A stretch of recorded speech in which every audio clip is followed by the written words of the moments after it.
Zakelj has signed. We have footage. He has just left his apartment. He is going to the facility. There's a crowd that is circulating outside the practice facility. They're gathering.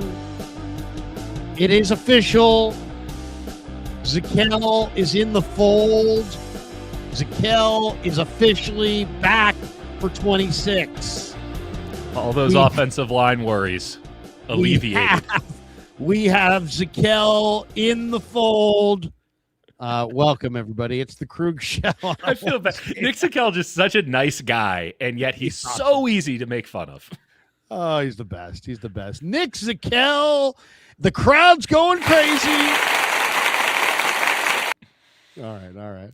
But they're really going crazy because Dieter's here, and he's got a lot of fans. Sounded like a gunshot, which might actually be appropriate. It's like the last bit of the last one there.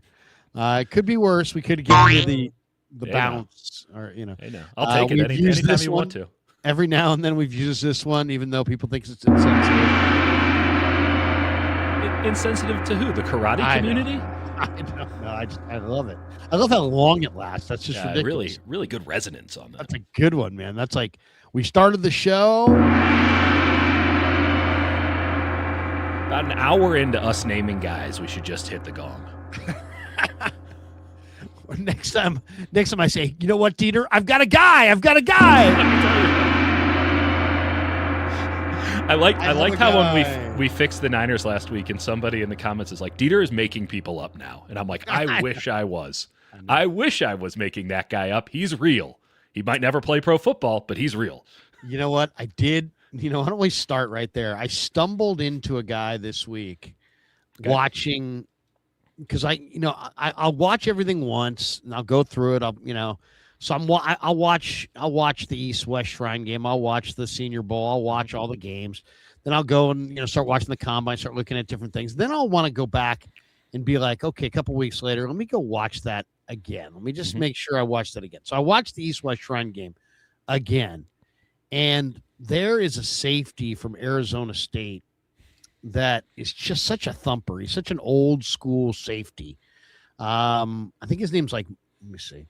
Miles Rozier. And this guy, ASU. Yeah, Miles Rouser. Miles Rouser is an old school throwback safety, the announcer was saying. And he just comes flying up. I mean, he had one play the other day. He just came flying up and he starts the guy so big, such a big hit. And I'm thought to myself, wow, that's my kind of safety. So what's his name? Miles Rouser. Miles Rouser, 6'1". I'm going to guess about 210. His nickname lighter than that. His nickname is Ghost. Ghost Rouser. Yeah. Used to play for New Mexico State. This guy can hit, and he loves to hit, and he comes flying up. He made some big-time hits, and he's the kind of guy that almost out-hits his body. I love that kind of like hyperactive special team mentality guy. So there's Miles Rouser. I love Miles Rouser. Day 3, safety, I'll tell you the other guy that I really like the more I watch him is I really like Mark Gronowski from Iowa. Okay, yeah. And he's quarterback. I know people he's quarterback. Yeah, I know, people are like, it's a down year for the quarterback class. And it absolutely is. It is. But it forces you to kind of look at all the quarterbacks. Yeah. And Gronowski is interesting. He started at South Alabama. He's like a 4-time captain. Mm-hmm. He's kind of like a Brock Purdy. He played the entire time, right? He has 68 career college starts. He's 58-10. Okay. Then you look at him, he's 6'2", 235, and he runs well. He does. Right. And then I saw him in the All-Star game. He blocked. He was actually blocking on the goal line. So he's a little bit of a throwback. Then I'm reading about how he's a gamer and a film junkie. Then it hit me. I look and I see this guy is a mechanical engineering major. Nice. Dude, that is so much smarter than guys like me. It's unbelievable. I have such respect for that. That is, you have to be really, really, really smart to be a mechanical engineer, and that's what he is. So I mean, to me, he's super competitive, super smart, kind of a gamer, winner. The book on him is that he stares down receivers. His arm strength is kind of middling. But you know what? When I saw him at the All-Star game and at the East-West game, the arm strength was not middling. He was good. And he's really athletic, and he's this guy's, there's a lot to like. He's a scrapper.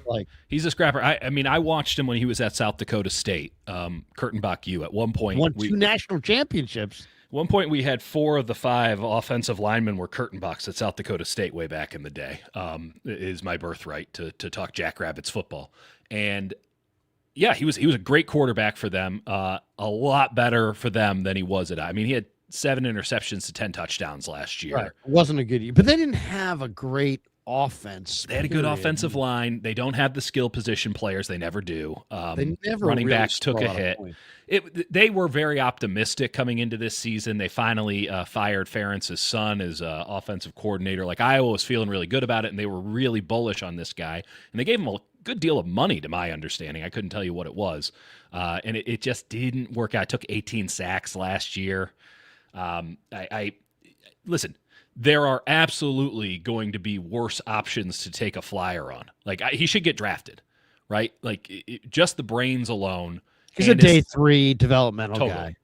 You just bring him in, and if you have to cut him, you cut him. If you put him on your practice squad for a year or two, you put him on your practice squad for a year or two. Like, this is you just want him in the building because he could be something somewhat in the same line of like a Haynes King, right?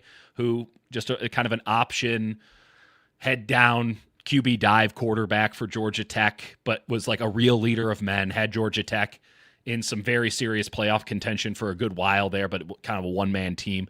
Like, I actually kind of like the Flyers in this class. A Luke Altmaier. I mean, at quarterback, you mean? Yeah, quarterback. I mean, because Jake and I are doing our top 50. It's not even a top 50. So the top 50 typically is like guys who you could argue can be taken in the first round, right? Like day 1, day 2 picks, early day 2 picks. And usually there's like 60 or 70 of those guys who we put on that category. And the way we break it down is there's gold, and that's like true lottery picks, just bona fides. If they fall out of the top 20, something has gone horribly wrong. And then we have blue category players, and that's, you colloquially call them blue chips. And that's anybody who could, within reason, be taken in round 1. Doesn't mean they'll all be taken in round 1, but anyone who could in reason be taken in round 1. I have 1 quarterback on either of those lists, and it's Mendoza as a gold. He's 6 on my board. Ty Simpson, I know that there are some teams that like him. I don't get it. There's a lot more to quarterbacking than just what's on the film, but I don't get it. Trinidad Chambliss, I don't know if he's coming back or not. No, he's going. He's staying in Ole Miss. Yeah, I have no idea. Luckily, the courts are handling all of this. Heaven forbid we actually have oversight at the NCAA level. But like, if we're just talking flyers, like Garrett Nussmeier's an interesting flyer. I mean, I know you saw him up close, and he didn't look that good this past year because he was super injured. I like Allen, or I'm sorry, not Allen, Drew Aller. I've conflated the names. Aller is a flyer pick if we're talking day 3. Like, it wouldn't shock me. It wouldn't shock me if we went Mendoza and then no quarterbacks taken until day 3. It won't, in all likelihood, work out that way. But the way that I've just been grading it, with Simpson really not looking anything like a day 2 pick to me, and again, it only takes 1 to like him. There's a lot of really interesting, a lot of interesting flyers that you can throw out here. Cole Payton, who I know was really good at the Senior Bowl, he's getting a lot of love as maybe the second quarterback off the board. I think he's a day 3 guy too. Jalen Daniels at Kansas is kind of an interesting player, though I think he's too short. If we're just naming guys. I mean, I was a big Cade Klubnik guy back in the day. I can see why everyone's down on him, but Klubnik from Clemson. Yeah. I mean, to me, the top 5 guys are, obviously Mendoza. Mendoza's going to go 1. I think Simpson's going in round 1. I think Nussmeier's probably going in. Yeah, I think Simpson's going in round 1. Okay. I think that just had a need. Somebody's going to reach for Simpson, I would think, in the 20s. And then I think We'd like to call Nussmeier. that the Kenny Pickett. That's what that's called. Nussmeier's going to go on day 2. Okay. I and buy that. think that's probably going to be in the first 3 rounds. Wouldn't Then shock me if the everybody next guy else- was Peyton. I think you're right, and I think those next guys go in the 4th round. I think they won't.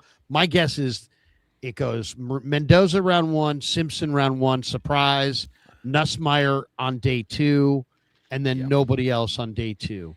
Yeah. And then I think then I think it slips down to the 4th round. But like if the top 5 in whatever order: Mendoza, Simpson, Nussmeier, Carson Beck, Drew Aller. I think that's how most people I think have the top 5 and that's how I think they're probably rated. Yeah. I like the second 5. Right. I would take the second 5, which would be, in my opinion, Cole Payton from North Dakota State. He's a lefty who's 6'3", 230. He's got a really good arm. He's kind of tough. Mm-hmm. There's a lot of things to like about Cole Payton. So he'd be number 1 of that second 5. Jalen Daniels from Kansas, really like him a lot. I mean, he's 6 feet, but he's 220 pounds. Yeah, and he's a really baller. good. He's a good decision maker. And he's small, but he doesn't have a weak arm. He's a good decision maker. Don't watch the Mizzou tape if you want a positive film on my man Jalen Daniels. I mean, it's Kansas, so I mean, Kansas is not a great program. Then I think there's Gronowski. Yeah. And then I think there's Haynes King. You mentioned from A&M, who's now at Georgia Tech. He plays hurt and he's tough. He's really athletic. And to me, the 5th guy that I really, really like is Jacob Clark from Missouri State, who is 6'4", 220, and very competitive. And I think he's a sleeper. So I like that second 5. I'll take that second 5 of Clark and King and Gronowski and Daniels and Payton over the first 5 of Aller, Beck, Nussmeier, Simpson, and Mendoza, even though Mendoza is going to go first overall. So I don't know.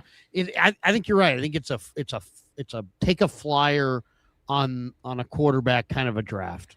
Those Some are the people fun like ones. Taylor Green, by the way. Yeah, I was Arkansas, about to who's mention 6'6", Taylor Green. 230. The funny part is Taylor Green couldn't. I mean, you can make the same argument for Tom Brady that I'm about to make, but Taylor Green wasn't even getting the full bore of snaps late in the season for Arkansas. They rotated him in and out because he was so inaccurate, but he's got unbelievable athletic ability as a runner. Taylor Green actually wouldn't shock me if Taylor Green stayed in the NFL for a while, but not as a quarterback, in kind of that Brad Smith mold of like, yeah, I was a quarterback, but now I'm sort of like a special teams ace and wide receiver or something like that. Like, wow, I don't know. You know, supposedly he's a great athlete. He would have to be a hell of an athlete. So those are just some guys that I stumbled on. I think guys. Dieter and I can talk players all day. Nick Sakel has re-signed. That is we put that out there, but he did re-sign. Zakel is just, at the right price. He's versatile. He can play center. He can play guard. Yeah. They're looking for backup depth, right? I mean, it's just he's on the team. He's Purdy's best buddy. Yeah. He wants to stay. They'd like to keep Brock happy. Mm-hmm. I'm not saying Zakel has no worth. Don't get me wrong. I think he's got some worth, but I'm just saying he's a backup interior player. I don't know that he's even a starter. Deeper than that. I mean, he's definitely not a starter, and he probably, if he's on your 53-man roster, something's gone horribly wrong for you.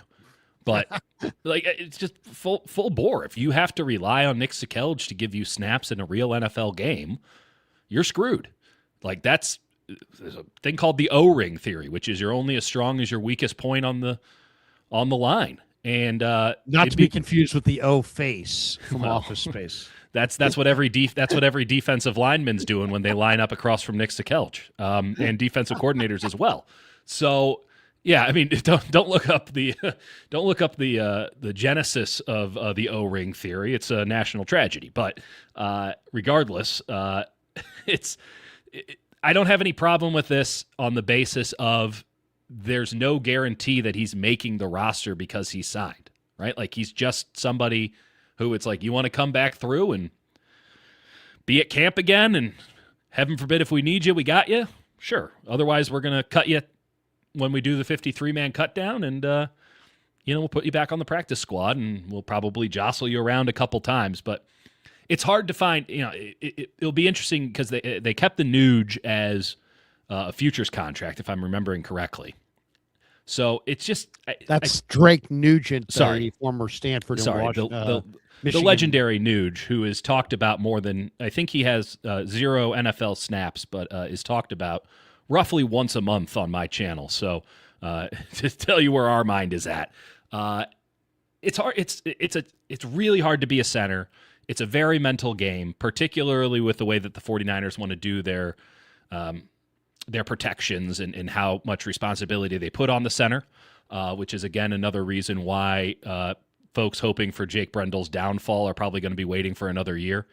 And, yeah, I just think that they don't want institutional knowledge to leave the building unless they tell it to leave the building. So if you can play center, you're a good guy in the locker room, no reason to get cute with it. Just bring him in as depth. But there should also be 10 other dudes who make up the offensive line come opening day.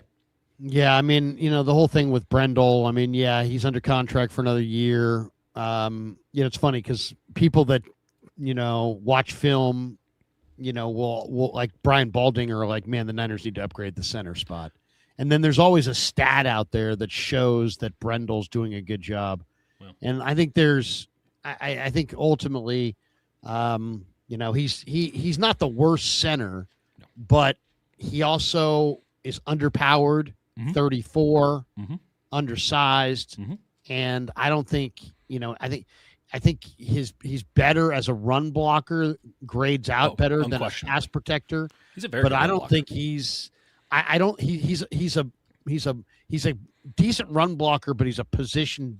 He's a technique guy. He's not going to blow anybody out of the hole. I mean, it's all angles. Yeah, it's all angles, and there's no way he's going to be able to handle Seattle's interior. So personally, I'd like to see them go for a real powerhouse center. The Oklahoma kid, I can't even pronounce his name, but I love him.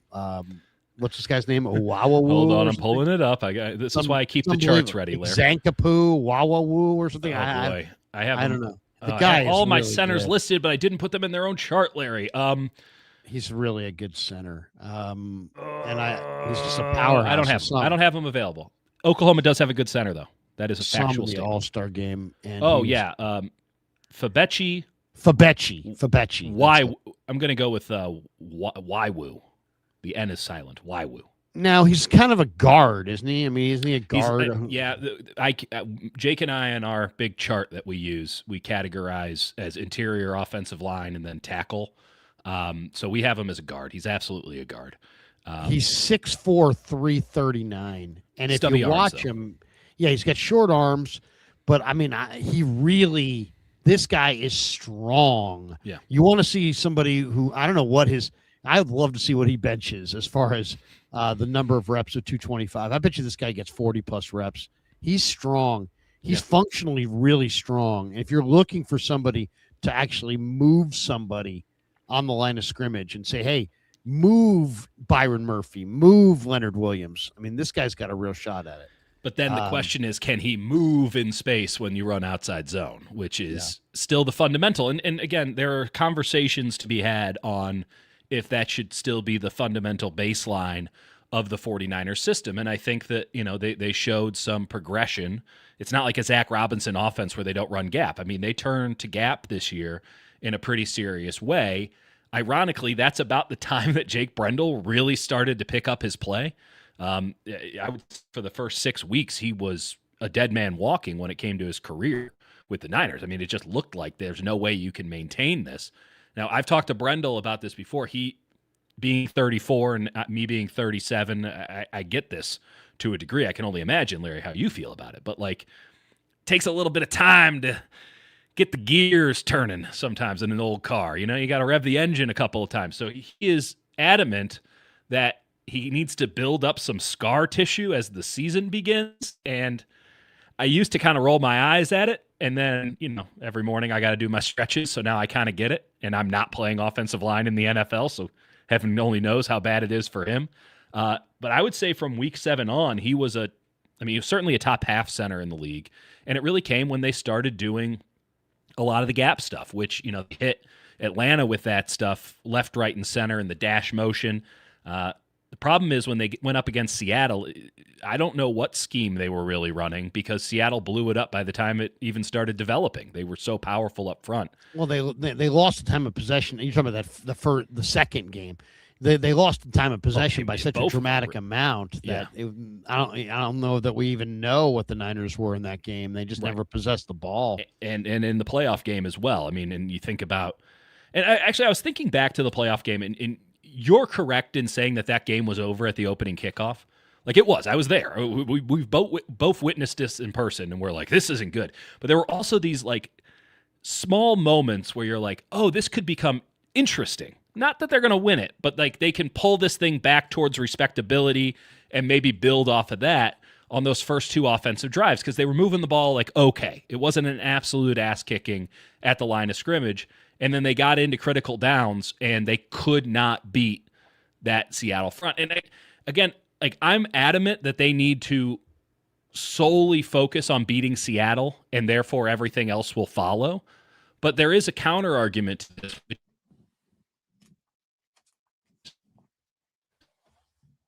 Seattle, it's not a good argument. But the counter argument is effectively like there's no way that you can, in a short period of time, build an offensive line that can take on Seattle. So just maximize what you can do against every other team. I don't believe that. That sounds like San Francisco Giants logic, which is, oh, we can't beat the Dodgers, so why don't we go play the Reds? And also, you don't think that everyone's going to start copying the Seattle blueprint of how to build the defensive line with just power up front and then speed behind it with versatile players coming from every which direction? Like that's going to be the new vogue thing. And it won't work for everybody, but there will be teams that it works for because they commit to the bit, seeing the success now. It's the Roger Bannister marathon, sub 4-minute marathon. No one can do it. Everyone said it couldn't be done. He finally does it. And then the next day, everyone's doing it. Like within a year, like 12 people had done it. So it's just this. The fact is, it didn't work for Baltimore and this chaos defense. Minnesota's never really sniffed it. This chaos defense can't work. And then Seattle does it. And now everyone's going to be like, oh, we should do that because everyone's a lemur and just a follower in the NFL. The F stands for follower in the league. So I think a lot of teams are going to start trying to do this. They're going to value heft and power over all these TikTok dance moves on the outside in this draft. I think it's a good draft for that. It's a bad draft to be some of these undersized defensive ends in this class, which college produces in crazy numbers. And again, the Niners absolutely do need to focus on it, but I don't think there's a way in 1 year to fundamentally make that shift. And if they're going to give the benefit of the doubt, or if they're going to stick with somebody for another year, they're going to stick with Brendel because he has the computer that can get the protections to where they need to be, even if that protection is fundamentally flawed because they don't have the power to back it up. I mean, the bottom line is, I don't think that you win in the NFL when you draft rookie linemen and put them on the field. So now would probably be a good time to draft rookie linemen and just have them ready. Draft the guy from Oklahoma and just let him learn behind Brendel. Draft a road grading guard. Draft a day 3 tackle prospect. Draft 2 or 3 guys that you think are the future, and let them sit behind Trent and Colton and then maybe the guard that you get, maybe that guy plays. Maybe you sign a guard. I mean, I keep mentioning Nick Allegretti because a lot of people are like, hey, Linderbaum. And I understand Linderbaum, but that's like shopping off the top shelf. What I'm saying is an Allegretti is more like, that's more affordable, and it's the same kind of thing. It's a interior player who's a veteran, who's efficient, who can play guard, who can play center. Yeah. So I counter those people because Linderbaum's going to cost 4 times what you're paying Brendel right now, and he's not 4 times better than Brendel. So it's kind of a little bit of an overpay. So if you can find a more efficient interior offensive lineman like an Allegretti, that's the direction I would go. Let me play this soundbite because I've been waiting to play it. This was Richard Sherman with Bourne, and we'll play this and then we can talk a little bit about this. Is a true meeting of the minds there. Yeah, here we go. This is the Rich Sherman Show. Wow. And on the Volume Podcast.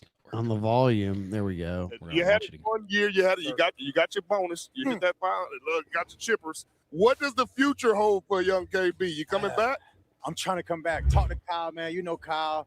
Got a good relationship with him, man. We had a good exit meeting, man. So, I'm trying to make it happen, man. That's always the goal. San Francisco is home, man. And so coming back, having a good year, like you said, was powerful. So I'm trying to run it back. Money talk, but that's just definitely home. So that's holding a special place in my heart. Money definitely talks, but it just was so real when you came back and how everybody received you. You put that 84 on and it just looked right. It just was right back to how it felt. So, man, I appreciate Kyle, John. And I love how I left on a good note, left with a good relationship. That's powerful, man. So any players out there, don't leave and go on Twitter, down your last team. Never know when you might need to come back. So kind of left on that note, and it was good for me. Don't speed past the facility.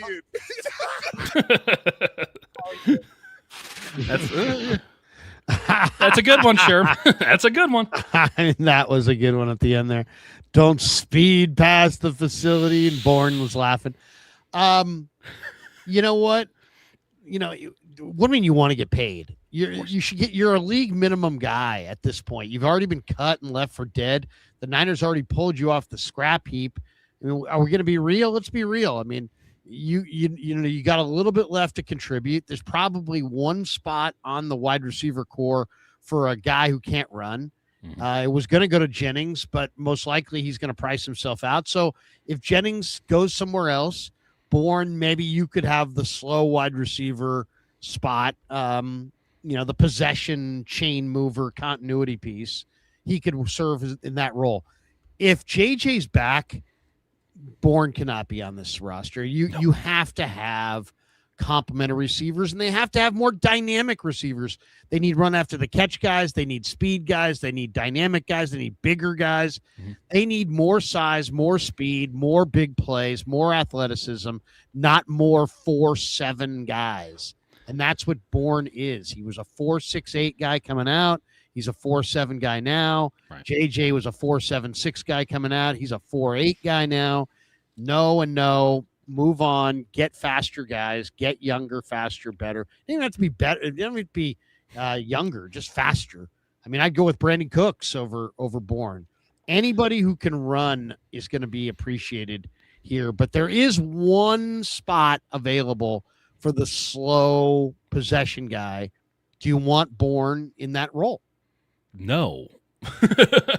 So first off, he would already have a job with the 49ers. He wouldn't be hanging out in limbo if he knew the damn plays. And to my count, he had 3 timeouts called during the season because he didn't know the plays. He had 0 touchdowns. I don't like that ratio where you had to call 3 timeouts over the course of a season because the guy didn't know where to line up, even as we were months into his tenure. Versus, 0 touchdowns? It sounds like he could be a first-round pick. Well, hey.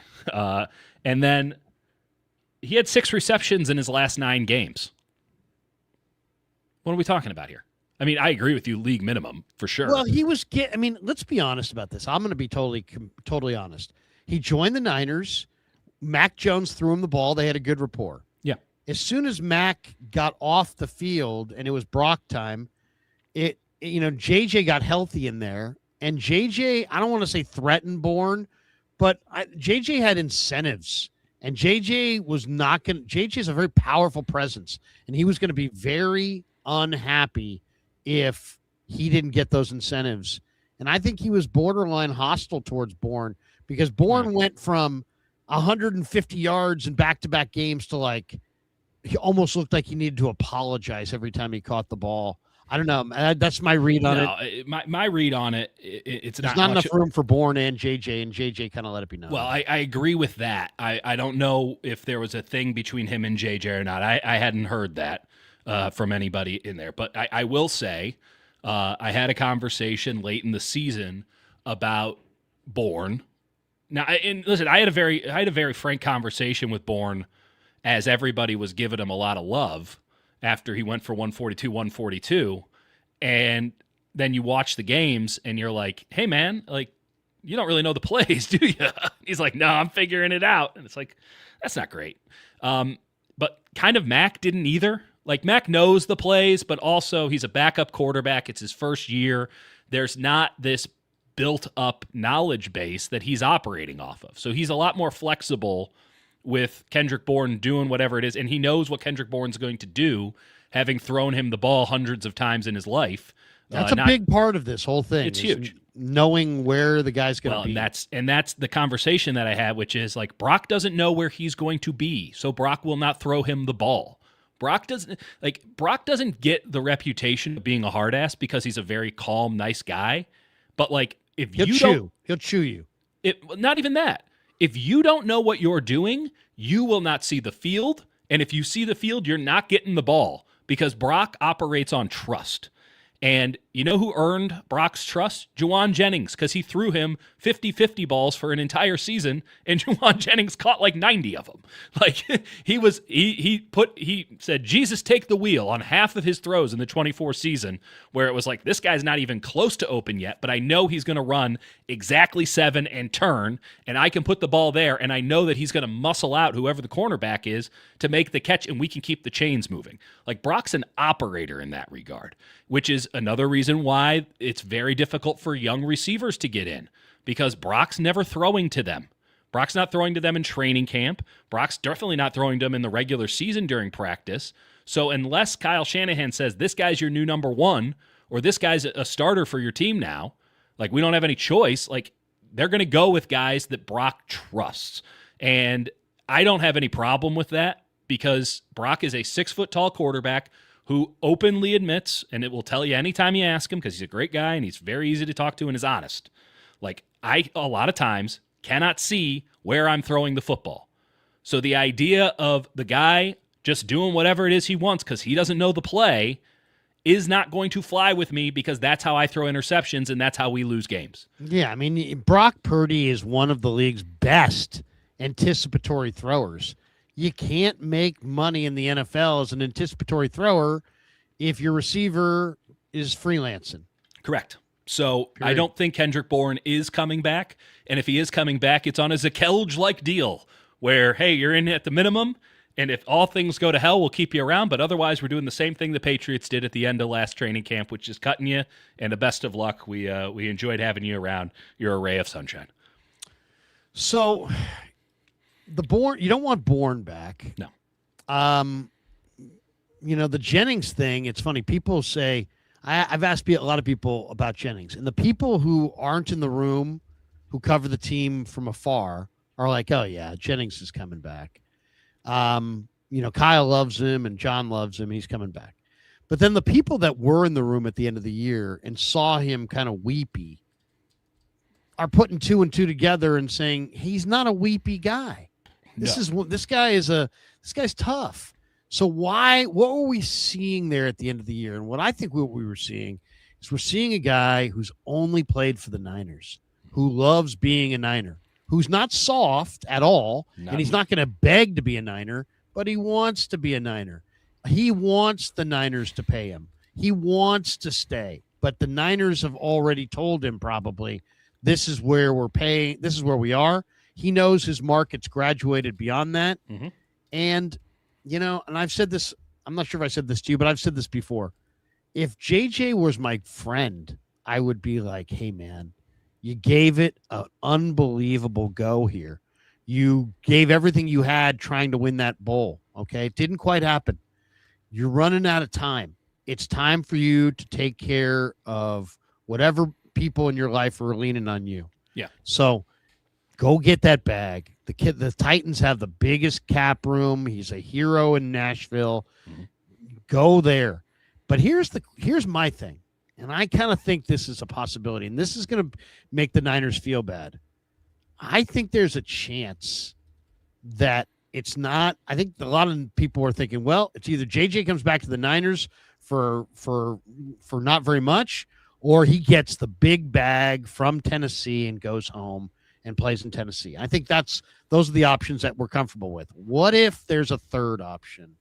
What if there's a super sharp John Schneider, Les Snead, somebody out there who's got a championship club and just is like, this guy is just the kind of tough guy that I need?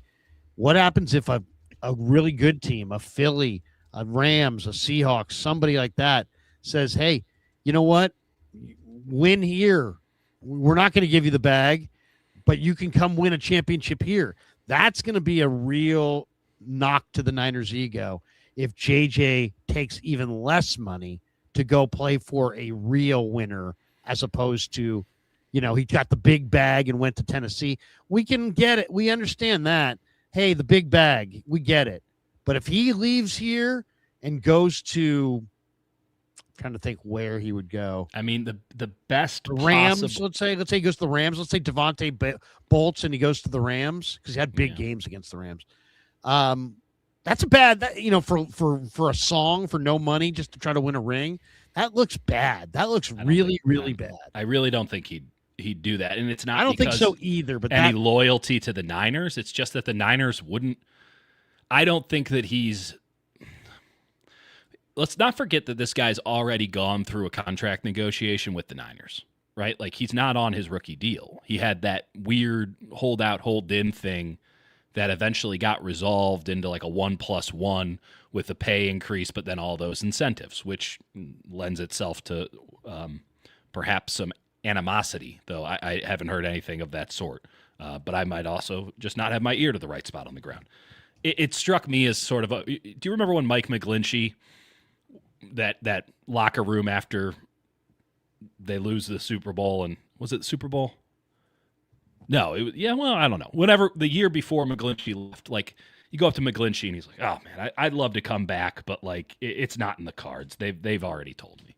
Right. The Niners are pretty overt on guys who, listen, we're not going to be able to hit your market. Here's what we think your market is. We can't get there. We're letting you know now so that we're not blindsiding you later. And they can do that in that end of season meeting. It can be brought up at some point in the weeks prior, which I know it's been done for other players. Like, this is probably it for you. I do think that the general public would have a bit of a hard time probably processing how blunt some of these conversations about basically we're firing you at the end of the year are. I mean, I actually, you might have a better cutthroat biz, man. That's the way it is. It is. And there's not a lot of time to, handhold and, like, listen, we love you. We'd love to have you back. It's not fiscally in the cards. If you want to make it in the cards fiscally, here's what our number's going to be. Like, this is what we can do. Here's what our cap space is like. Like, we've allocated this much to this spot. Like, it's just not going to work out. That's what happened with McGlinchey. And it's like, we got McKivitz. He's ready to go. We're going to put our faith in McKivitz moving forward. And McGlinchey, and they say nothing but the best. Go out and do what you can, and we'll always have an opportunity for it. They did the exact same thing with Dre Greenlaw, which is, hey, we've allocated this much money for this spot. This is what we'll probably give you, which is why Greenlaw. Well, there's some debate over this whole thing because Greenlaw, I was told early that they offered $5 million 1-year deal. And then that Greenlaw basically had, with his wife saying, hey, we're going to leave. And then I think the Niners didn't want to be looked at that way. And then they got on a bird and flew out there, and they obviously made him another offer. Right. And that other offer was obviously higher than 1 year, $5 million. But he made his decision based on their 1 year, $5 million. And they had, there was an offer. I mean, they talked to some players that, are coming into a walk year. They'll talk to players like that. It's not technically a contract negotiation, but there is like hey, can we work something out before training camp starts or during OTAs and stuff? Like, there's a back and forth constantly with their agents, and then sometimes the players get involved. Sometimes it's just the agents, but the players know about it. So I don't know when that – I've heard that number as well. I couldn't pinpoint when it was, if it was a $5 million deal at the beginning of the season post-Achilles injury, or if it was – so a 1 year extension off of the 24 season, or if it was at the end of the season after they had to shut him down. It doesn't really matter because that was the standing offer. He knew where the 49ers felt on that. And you're right. The Niners did recoil a bit and say, oh, no, we really can't let him go. But then they still didn't even beat Denver's offer when they flew to Texas to go see Dre Greenlaw. So they were hoping that there would still be a hometown discount. But obviously not to the $5 million a year. I mean, that's laughable. I kind of think that they just wanted to be perceived as trying. I don't actually think they wanted to land him. Well, yeah, kind of like Farhan with Bumgarner. It's like, a little bit. oh, we went after him. Oh, really? Yeah. There's a way to pursue people where you're not going to get them back. And I don't think the Niners really. I thought it was bad taste to deduct the private airline flight out of the salary for the year that they offered him. I thought that was a little bad taste. No, I'm kidding. Oh, by the way, you're covering this, right? No, there was absolutely that, but that's only because he felt very wronged by the initial offer, which he has a case and he doesn't. It's a cutthroat industry. But again, it only highlights how blunt some of these conversations are and how much these conversations are happening in a fairly constant state, and how everybody towards the end of a season understand where they stand with the organization moving forward. There's very little ambiguity for these guys going into an offseason. Now, it does pop up here and now, but there wasn't any ambiguity for Brock Purdy. It was, Brock, here's what we think your market is. We're going to talk to your agent. We're going to hash it out. We think that we can strike a deal. We're going to be in the ball game here, and we're not going to let you hit free agency if we can help it. So Brock's not going into the offseason wondering if he's got to move everything or whatever. He is going to work to extend with the Niners, and then if that falls apart, he can act upon it from there, right? Then he can change his tune. But they tell everybody if they're in their plans or not in their plans. I'm guessing, strictly guessing, that Jauan Jennings was told, for understandable reasons, you're probably not in our plans. That the deal that we made with you, the renegotiation, which was pretty contentious in and of itself, was our last go. Because they had to tell him exactly how much they thought he was worth then. And that was coming off of his best season. And he did not have a better season this year, even though he was effectively the same player.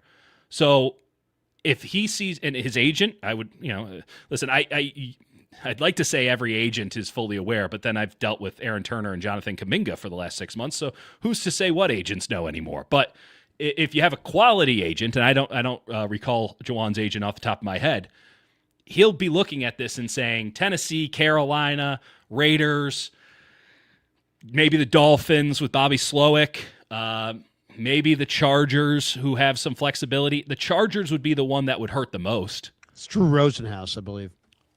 Yeah, Drew Rosenhaus, having dealt with Drew Rosenhaus for 15 Frank years. Gore's guy. So the Niners have a good relationship with him because of Gore. No, yeah. But I think Rosenhaus is a tremendous agent. So is Scott Boras, but he's not of that ilk. He's a little. Listen, in this modern era, being a little bit too out front, probably the market for the market for agencies kind of came his way, right? He used to be very out in front and always on TV when agents were always behind the scenes. And now in this era where agents are well known by even the most casual fans, Drew Rosenhaus is probably actually a little bit understated compared to his peers. Rosenhaus is a very good agent. He's a fair agent, and he's no dummy. I mean, he's got a massive team of people working for him at Rosenhaus Sports in Miami, and he absolutely knows that there's $20 million plus out there for Jauan Jennings on the market. He probably has the offers in hand right now, and there's no way the Niners are going over 17, 18 million a year for Jauan Jennings. There's just no way. They can't afford it. They shouldn't. I mean, come on. To me, that's ridiculous if they get that far. 15 million is fine. 16 million is probably an overpay. There's always funny money. It's got to be on a 2-year deal. If any kind of 3-year deal at that much, that price is too much. So we'll see on that. The Bourne thing's interesting. The whole, as far as I know he wants to come back, but he's got nowhere to go. No. And he's not. To me, he's not a guy that you deal with now. He's a guy you deal with like July 10th. Before. Yeah, that's exactly right. You don't sign him now. If you have a few shekels left over, you say, hey, guess what? You want to invite to camp? Okay, come on in. Are you in shape? Great. Then that's how that's getting done. Don't forget with Bourne, they won somewhat of a bidding war for him. He got more than the league minimum when he signed with the Niners this past season, if I'm remembering correctly. He got, obviously there was the incentives, but there was a couple of $1 million up front, because Washington was interested for reasons I still can't quite understand, other than Adam Peters is just copying the Niners' homework. And So they had to throw up some money. It proved to be money very well spent. I mean, how much are 2 wins worth to you? A lot in this league when the margins are slim. So that it worked out, but it didn't work out when your franchise quarterback was on the field, and that should be the guiding light and force of all things. Your franchise quarterback does not want to throw him the ball for very good, understandable reasons that anyone can piece together. Mac Jones threw him the ball because he didn't know any better. He threw him the ball because that's the only guy he could trust out there. He didn't know anybody else. He didn't know, it is a funny way of things, but there's something about the chemistry. There's something about the unspoken agreement between receivers and quarterbacks and understanding their movements and how to go about things. Brock Purdy's not going to spend the time midseason or even this offseason being like, I need to really get on the same page with Kendrick Bourne. Like if that's how you're starting a season, your season's cooked before it started. Yeah, and no question. They've got a lot to do. I mean, they've got a lot of things to do. Let's hit a couple of these. Well, why don't we do this? Well, first of all, why don't we take a quick timeout and just tell everybody the Krug Show is brought to you by Pig and a Pickle, the best barbecue in all of Northern California. Check them out. They're in Emeryville. They're in Corte Madera. They're open 7 days a week. And they're soon to open in Petaluma. So check them out. Thanks to Pig and a Pickle. Also, thanks to Sleeper. Quick shout out to our friends at Sleeper. You already know Sleeper for fantasy football and daily fantasy, but they've also rolled out something new called Team Picks. That's right. Team Picks is built right into the Sleeper app. It lets you make simple predictions on game outcomes instead of worrying about player stats and setting lineups. You just choose which team you think is going to win. Real simple. It's designed to be real straightforward. It's easy to understand, especially if you like all following games closely, but don't want all that extra complexity of dealing with player stats. If you're already on Sleeper for fantasy, it's right there waiting for you. And if you're new, Sleeper continues to be an all-in-one platform for following your teams and staying connected to the action. So thanks to Sleeper for being a proud sponsor of the Krug Show. All right. Let's just go right down the list. I think the Niners, I've got the Niner needs as a QB2, a running back of note. I think they need a tight end of note. They need at least 2 wide receivers, I think, with speed, but you pick your own kind of wide receiver. They need an interior offensive lineman. They need a developmental tackle. They need a defensive tackle who can rush the passer. They need a big-time defensive end. They need at least 1 linebacker, probably 2. They need an impact safety, and they could probably use another big-bodied corner. And it doesn't have to be a big corner. Heck, D'Angelo Pons is one of my favorite corners. But that's 1, 2, 3, 4, 5, 6, 7, 8, 9, 10, 11, and then add 2 linebackers. So it's about 13 needs. It's about where I have the Niners as needs. They have 13 needs. So we're going to go down this list, and I'm going to say the need. Just give me 2 names. Give me the name that you would want to fill that need with, and who you would bet that they would fill that need with. Okay, and then I'll do the same. So why don't we start? We'll go with QB2. QB2. Mm-hmm. Who do you think? Who would you make their QB2? You want to keep Mac Jones there? You want to draft somebody? You want to sign somebody? You want to trade for somebody? Who is their QB2, and who do you think they will make their QB2? Mac Jones, best player on the market. Okay. You think they're going to go into next year with Mac Jones? Yes. Okay. I'm actually. I'll actually give you something more than that.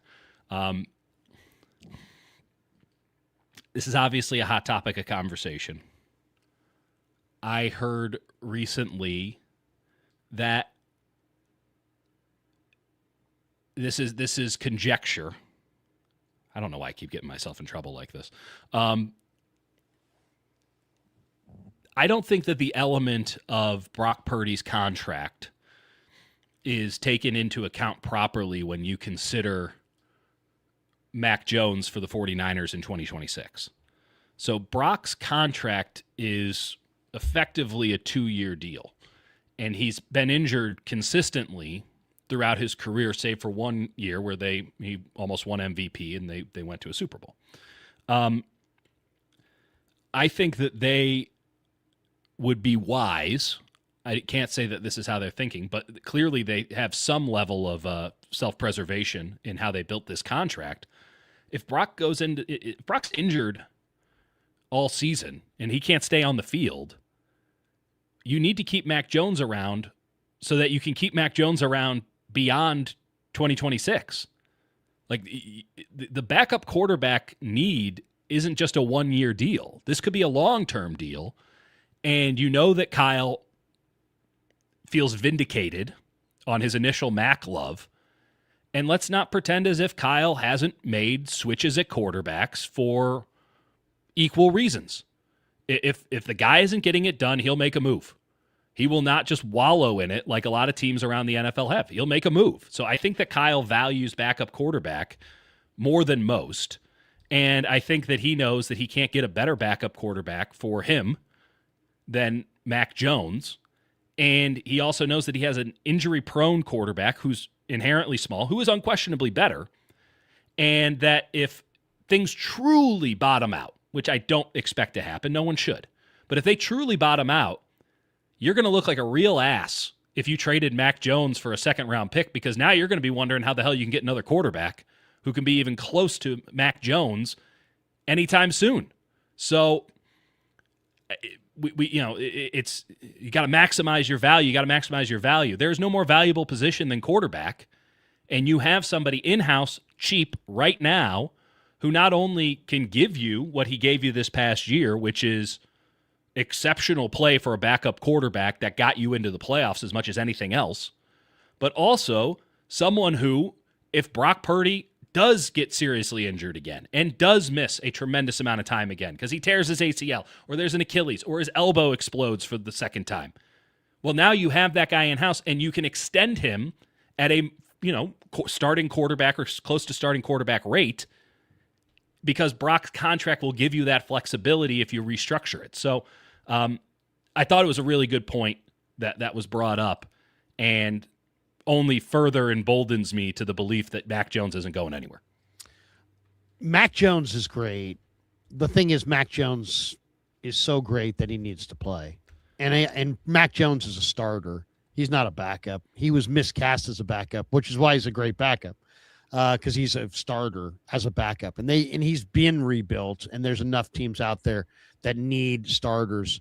So and here's the thing about it is, if the 49ers were deeper, I think they absolutely see the value of Mac Jones. I think John Lynch and Kyle Shanahan know without Mac Jones, they might be on the hot seat right now. There might be a lot more pressure on the regime if they had gone 5-12 than 12-5. Back-to-back losing seasons. You're not feeling comfortable there. You're not feeling good. That's how it ended for Mike Shanahan. Yep. So I definitely think they want Mac Jones, but when they look at their team, they want to win, and they need to get him to a place where he can play. And I really think I love the idea of Mac Jones, but I think I'd love to know, because I've heard from more than a couple sources, some printed sources, but also some people that I know around the league, that the Niners are asking a very high price right now. It's top 50 for Mac Jones. I'd love to know exactly what it is. I've heard it's probably more than that. Well, I've heard that it's going to be going to be like a second-round pick and a starting caliber player. I've heard that as well.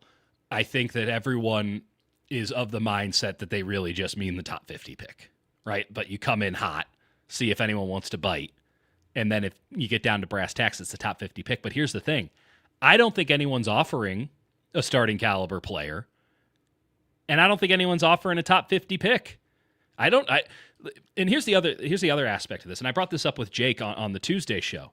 I think that's because they can't imagine that this is the best option out there for them, but they will soon come to the realization that this is the best option out there for them. Well, and I think the offers will get better as we get closer to the draft. That perhaps that happens, but I'll also say that coaching staffs are very well solidified. Like, at least the brain trusts of front offices. Like, there's no front office moves being made right now. Now, there might be conversations about front office moves that can be made after the draft, but there are no front office moves being made right now, right? Like, front offices are in war mode.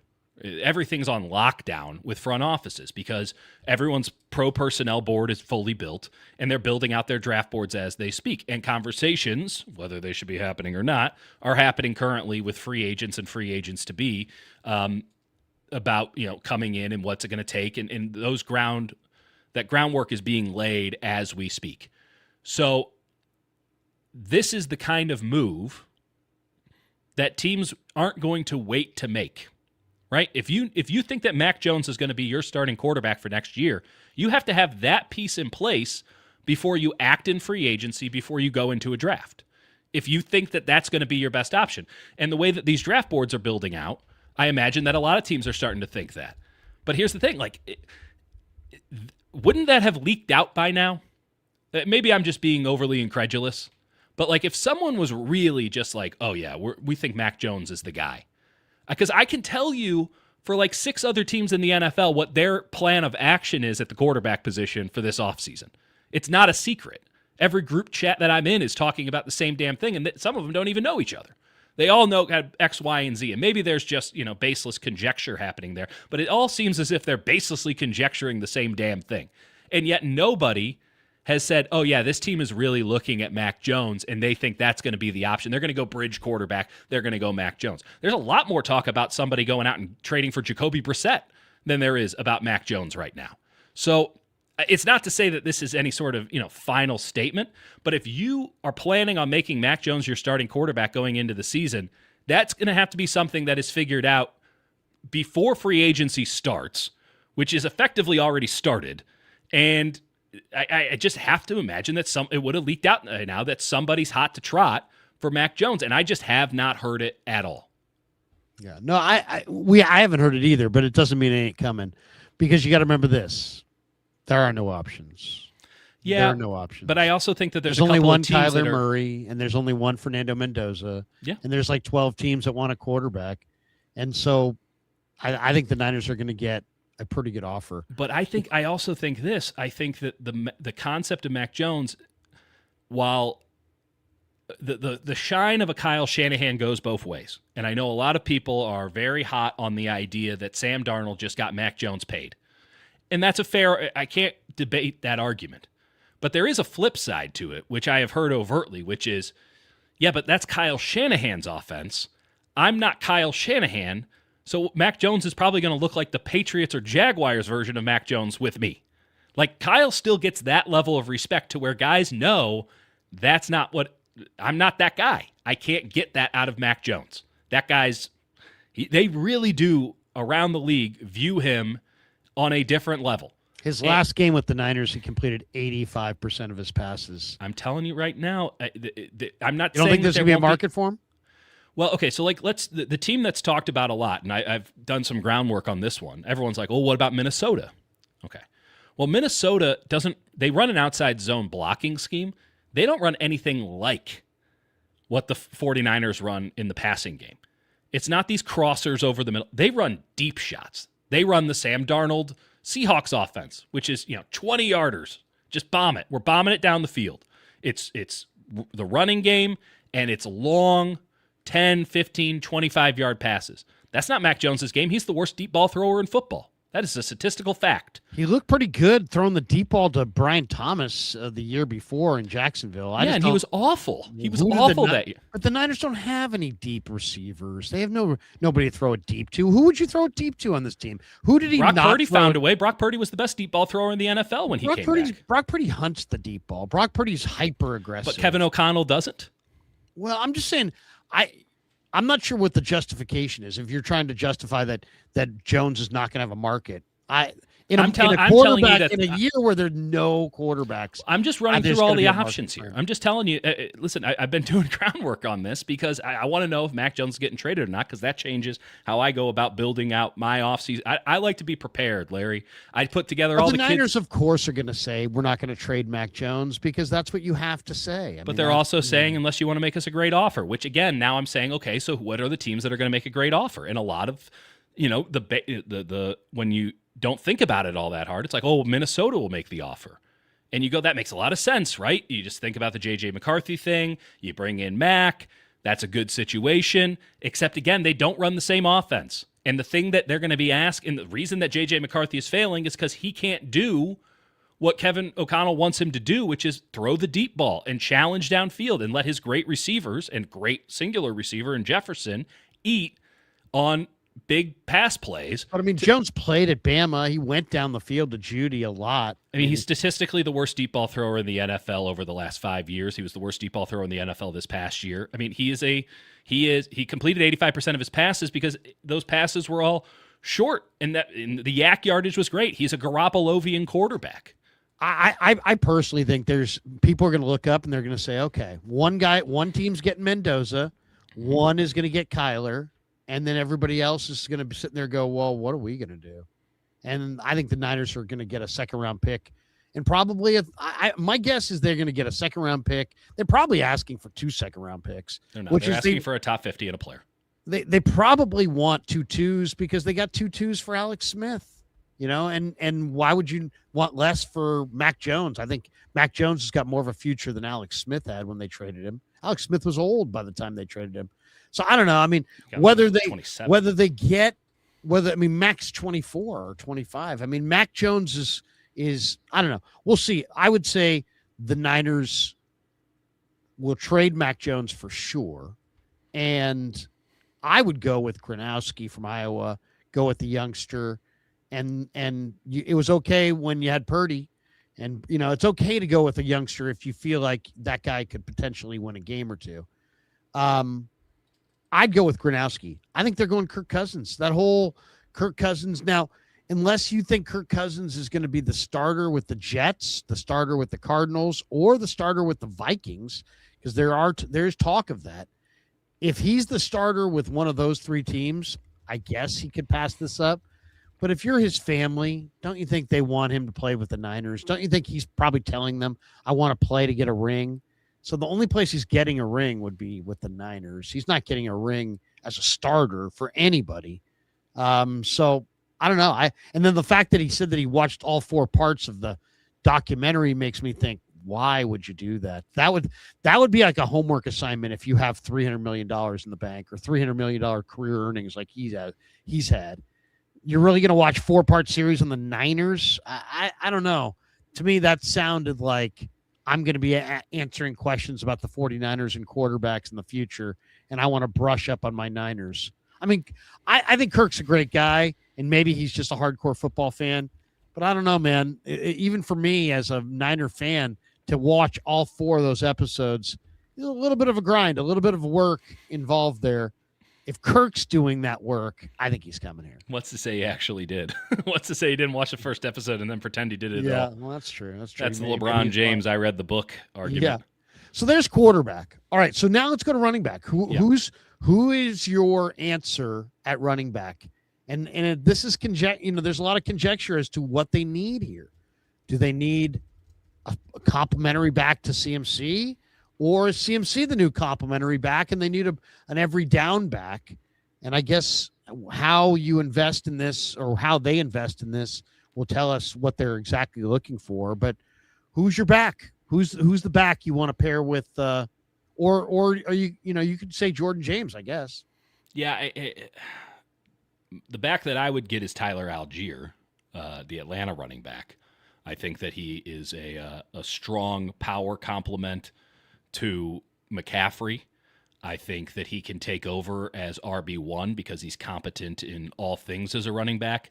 He's just like the ultimate B+ NFL player. And he's solid, man. He would fit the system well. And I think that there's an easy sell. I mean, obviously the money talks.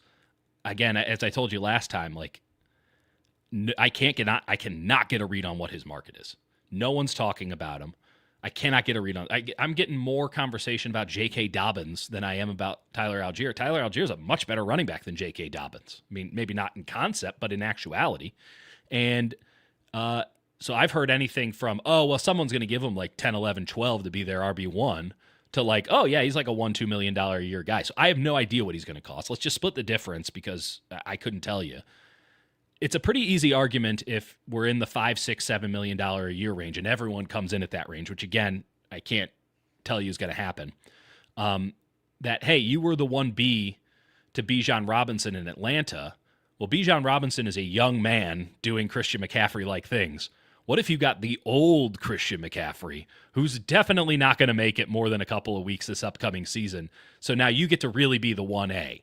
So yeah, we're not making you the number one running back, but like we all know you're the number one running back. Like that's a good sell if we're doing the recruiting pitch there. As it stands, I have not gotten any smoke from any direction regarding what the Niners are going to do at running back. So I guess I would have to default to Jordan James as the 2 with somebody else coming in the draft as well. I like Algier. I also like Kenneth Gainwell. I think Gainwell would be I think good free Gainwell's agent. market's going to be hotter, though. I think a lot of teams really like him. To me, I'm looking for one of two things. I'm looking for a back that can be really reliable, and I love the Indiana kid, Kalon Black. Mm-hmm. Or I'm looking for a back that can really run, and I love the Notre Dame kid, Jadarian Price, and I love the Florida International Day 3 kid, Keyshawn Owens. Mm-hmm. Go look at Keyshawn Owens or Keyshawn Owens. Explosive, very fast. And Jadarian Price is an awesome kick returner. And he's probably one of the most underrated players in the draft because the guy in front of him is a superstar who's going to go in the top 10. But Jadarian Price is terrific. If they could get Kalon Black or Jadarian Price or Keyshawn Owens, I would love that. And I would do this in the draft. I'm looking for more speed. The Niners have to have more speed. The fastest guy on the team doesn't play. Oh yeah, I mean exactly. I mean seriously. They tried that, and then how'd that go? I mean, Yeah. I'm not arguing that. I'm not saying you're wrong. They absolutely need more speed, but I'm not sure they know how to find it in the draft. I think they utilize it. Yeah, I mean, seriously. By the way, just a quick name. I haven't heard anything on this front, but this just reeks of something the Niners would do. But Najee Harris coming back to the Bay after his Achilles and all this stuff, but getting him for a song. Kyle loves Najee. You can't do it. I don't think you can do it, but I think they're going to do it. He's really more of a fullback in their system. Well, he really is. He's kind of does what Juice does. He can catch it. I think they love Najee's personality, and I think they would love to bring him in as a short yardage back, as a power back, as a utility back. But you're right. I mean, he's lost all speed. It's done. It's over. Yeah, and I feel bad for him. He was here for a good time, not for a long time. But they love. I'd bring him in for a minimum. If he because he's at that point. If he wants to come in for a minimum deal, his agent Doug Hendrickson is a friend of mine. I would absolutely bring him in. He's Bay through and through. They'd get a lot of good pub off of it. This and that. And then, but the issue is, I would have no problem bringing him in on a minimum, but that can't be the answer. No. It feels like they'd be like, well, we brought in Najee Harris. And it's like, yeah, but that's not Najee Harris anymore. That's right. No, I feel like we'd be having that conversation. Yeah, he's not the answer. Not the answer. I mean, and some people would say, Krug, come on, you're anti-Debo, but you're pro-Najee. And it's like, yeah, well, I get you, but Najee, I think, is kind of a little bit more of a fullback in their situation, and I know how much they like Najee as a guy. They really like Najee as a guy. It's impossible not to like Najee. Yeah, and I mean, they get kind of they so value. We talk all the time in the front. They love consensus and they love everyone feeling good. Like Najee Harris is an all-time locker room dude. Oh, he's great. So they might just get enamored by that. He could do some things, but he's just not. He's not fast at all, and never was, and sure as hell ain't going to be after an Achilles tear. Yeah, I mean he is not fast. All right, tight end. They need a good tight end because George is not going to be back in week 1. I don't even want to hear about that anymore. The guy got hurt in the playoffs. He tore his Achilles in the playoffs. He's not going to be fucking there in week 1. Yeah, I don't even want to hear that anymore. If I got to hear that one more time, I'm going to rip the person who says it. Stop saying it. I mean, of course this is he wants to be back. This in is week like 1. The idiocy of Ayuk could be back week 1. Just ridiculous. He was never coming back in week 1. Well, and there was other stuff there. At least George. Well, geez, I didn't think Ayuk would do it, but I have a pretty good feeling that George won't pull any of that nonsense. But like, how about this? Very strictly, if you all want to know what's going to go down with George Kittle, it's this: don't think that George Kittle is playing in 2026. I think he will play in 2026. But again, much like that ain't George Kittle. Let him surprise you. Yeah, I agree. Yeah. Let him surprise you. And when he comes back, he's probably not going to look like George Kittle. Now, 27, I'm not putting anything past him to recover on this. I mean, I'm still of the mindset that you never really get back from an Achilles, but modern medicine's incredible. Yeah. But I mean, come on. I mean, he's not going to be the same. He's not going to be. He literally got injured in the year 2026. This year is over for him. He might be back in January of 27. Yeah. I don't. So what would you do at tight end? Is there, there's Kyle Pitts. There's, you mentioned Charlie Kohler. I'm still all in on Charlie Kohler. There's also Isaiah Likely is a great name from Baltimore. It's a good player. I take his. And then there's the draft. I kind of like Marlon Klein from Michigan. I really like Russell Maryland's kid. Maybe after the draft. I don't know if he's even day 3. He might be an undrafted free agent. But R.J. Maryland from SMU is 6'4", 240, and he's a very good receiver. I mean, like an explosive mover. I like him a lot, R.J. Maryland.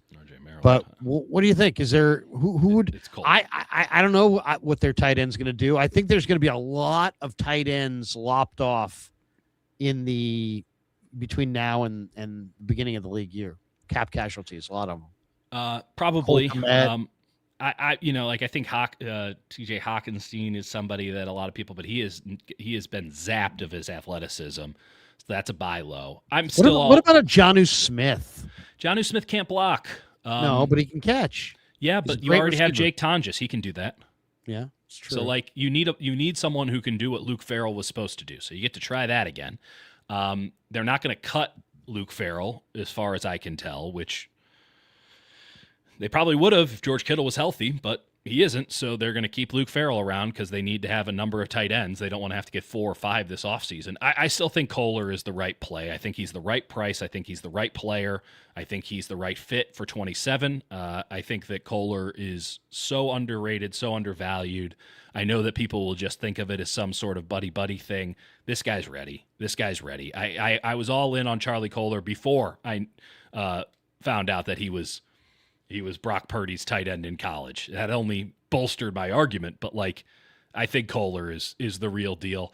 And then I'd bring in somebody like a Foster Moreau on top of that, just on, low-level contract just to get some competence at the position. But you need guys who can play 2 ways. That means blocking, first and foremost, frankly, blocking, and then also with a little bit of a receiving edge. And Moreau is kind of, the bare minimum of that, of 2-way players. I think Kohler is a guy who is ready to ascend, and I think that he's worth the gamble here. And then, listen, I don't think that Kenyon Sadiq is getting anywhere near him. I think Kenyon Sadiq is a top 15 talent. Yeah, he's going to go early. There's plenty of mock drafts to whatever degree you want to take him. Like he does have kind of weird arms. They're yoked, but they're kind of weird. He doesn't really catch anything above his head. So something's wrong there. There's something wrong there. I'm not sure what it is. I think he's literally too muscular to where he can't get his arms above his head. But like he needs more clothes. There's the schmedium is not working for the NFL. He seems very impressed by his physique. I'm impressed by his physique. I don't think Sadiq's getting there, but like I'm still interested in Michael Trigg, the Baylor tight end, but he's more of a project. I'll say this. I think Pitts is going to get franchise tagged. But if Pitts doesn't get franchise tagged, I'd be all over Pitts. I'd be throwing it. I can tell you. Pitts has never fumbled. He's going to be great. I've been assured that he's getting franchise tagged. Yeah. So if he's franchise tagged, I'd go Tommy Tremble. I think they need a receiver, but they need a receiver who can go attack and block people in space. And like Farrell couldn't do that. Can't block in space. Not quick-footed enough. Tremble's quicker. And though, if we're also saying what we think the Niners would do. I mean, let's also be clear here. Tommy Tremble is under contract. Right. So you'd have to trade for him, or they'd have to cut him. No, I think they're going to cut him. I think he's going to be one of 5 or 6 tight ends that get cut. So it's a little bit of a projection there. But I will say this. I I do think he's going to get cut. If not, I could see Colby Parkinson. If you said make me guess who the Niners would go with, I'll say one of the Stanford guys. I think they either go for Colby Parkinson after he gets cut, or Sam Hauser out of Stanford on day 3 as like a 260-pound guy he is the Farrell, right? He is the Farrell. Doesn't have good hands, but he's a blocker. I think Hauser on day 3 is going to be their guy. That would be my guess. I'll also say that there's going to be smoke around Tyler Higbee. I don't think that they're going to be able to get to that number, but there will be smoke around that. Yeah, I'll say Parkinson or Hauser, and I feel really confident in that one. All right, wide receiver. What would you do at wide receiver? What do you think they will do at wide receiver? I'd give the money to Romeo Doubs. Okay. I'd just give the money to Romeo Doubs, and then what do you think his price tag is? Because I was debating this today with Rick Tittle on KMBR. I saw $12 million a year for Romeo Doubs. Somebody said that Tittle said that he's going to get 20. I don't think he's going to get 20. And if he is going to get 20, then no way. Forget it. I'm not paying that. I'm not paying any of the. To me, I think my new realization is that there's all this talk about you want a quarterback on a rookie deal. I think the real conversation is you want a receiver. Oh, Larry's finally come around to the school of don't pay receivers. You don't want to pay a receiver a second contract unless his name is Jerry Rice. Other than that, I don't care who it is. They're all divas. It's the receiver in 2026 is like a printer. You don't get a new printer, or you don't fix your printer. You get a new printer. That's a good analogy. You don't fix your receiver or pay for your receiver. You get a new receiver. Right. Throw out your receiver. Well, they've thrown them all out. I am totally fine with giving Doubs a shorter term deal at something close to 20 because there's so much untapped potential there. I do think that the market's going to push it up. There is a free agency tax on all of this. Alec Pierce is going to get priced out of their market immediately because he's the go-to name. The other names that to throw out there. And receiver is wild because you got to have guys who complement what you got. I mean, it can't just be like a bunch of speedsters or a bunch of possession guys. You got to have a couple receivers that make sense. I think they need 2 receivers. They need one big receiver. And they need one speed receiver. Yeah. Yes. I think Doubs fits both of the bills for what it's worth. Yeah. The other names, I think Olamide Zaccheaus would be a good name to keep in mind.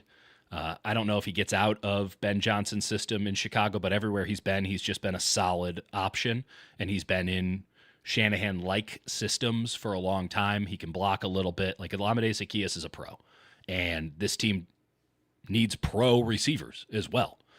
They just don't have that many guys. And I mean, Demarcus Robinson is kind of the veteran in the room. I think Olamide Zaccheaus, in how he can coach up young receivers in the room alongside Leonard Hankerson, would be a big asset to them and is probably worth a couple extra shekels.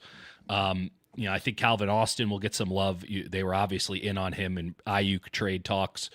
I don't know if they were actually enamored with it, but they liked him enough to where he was part of the deal that was coming back if Ayuk was coming the other way.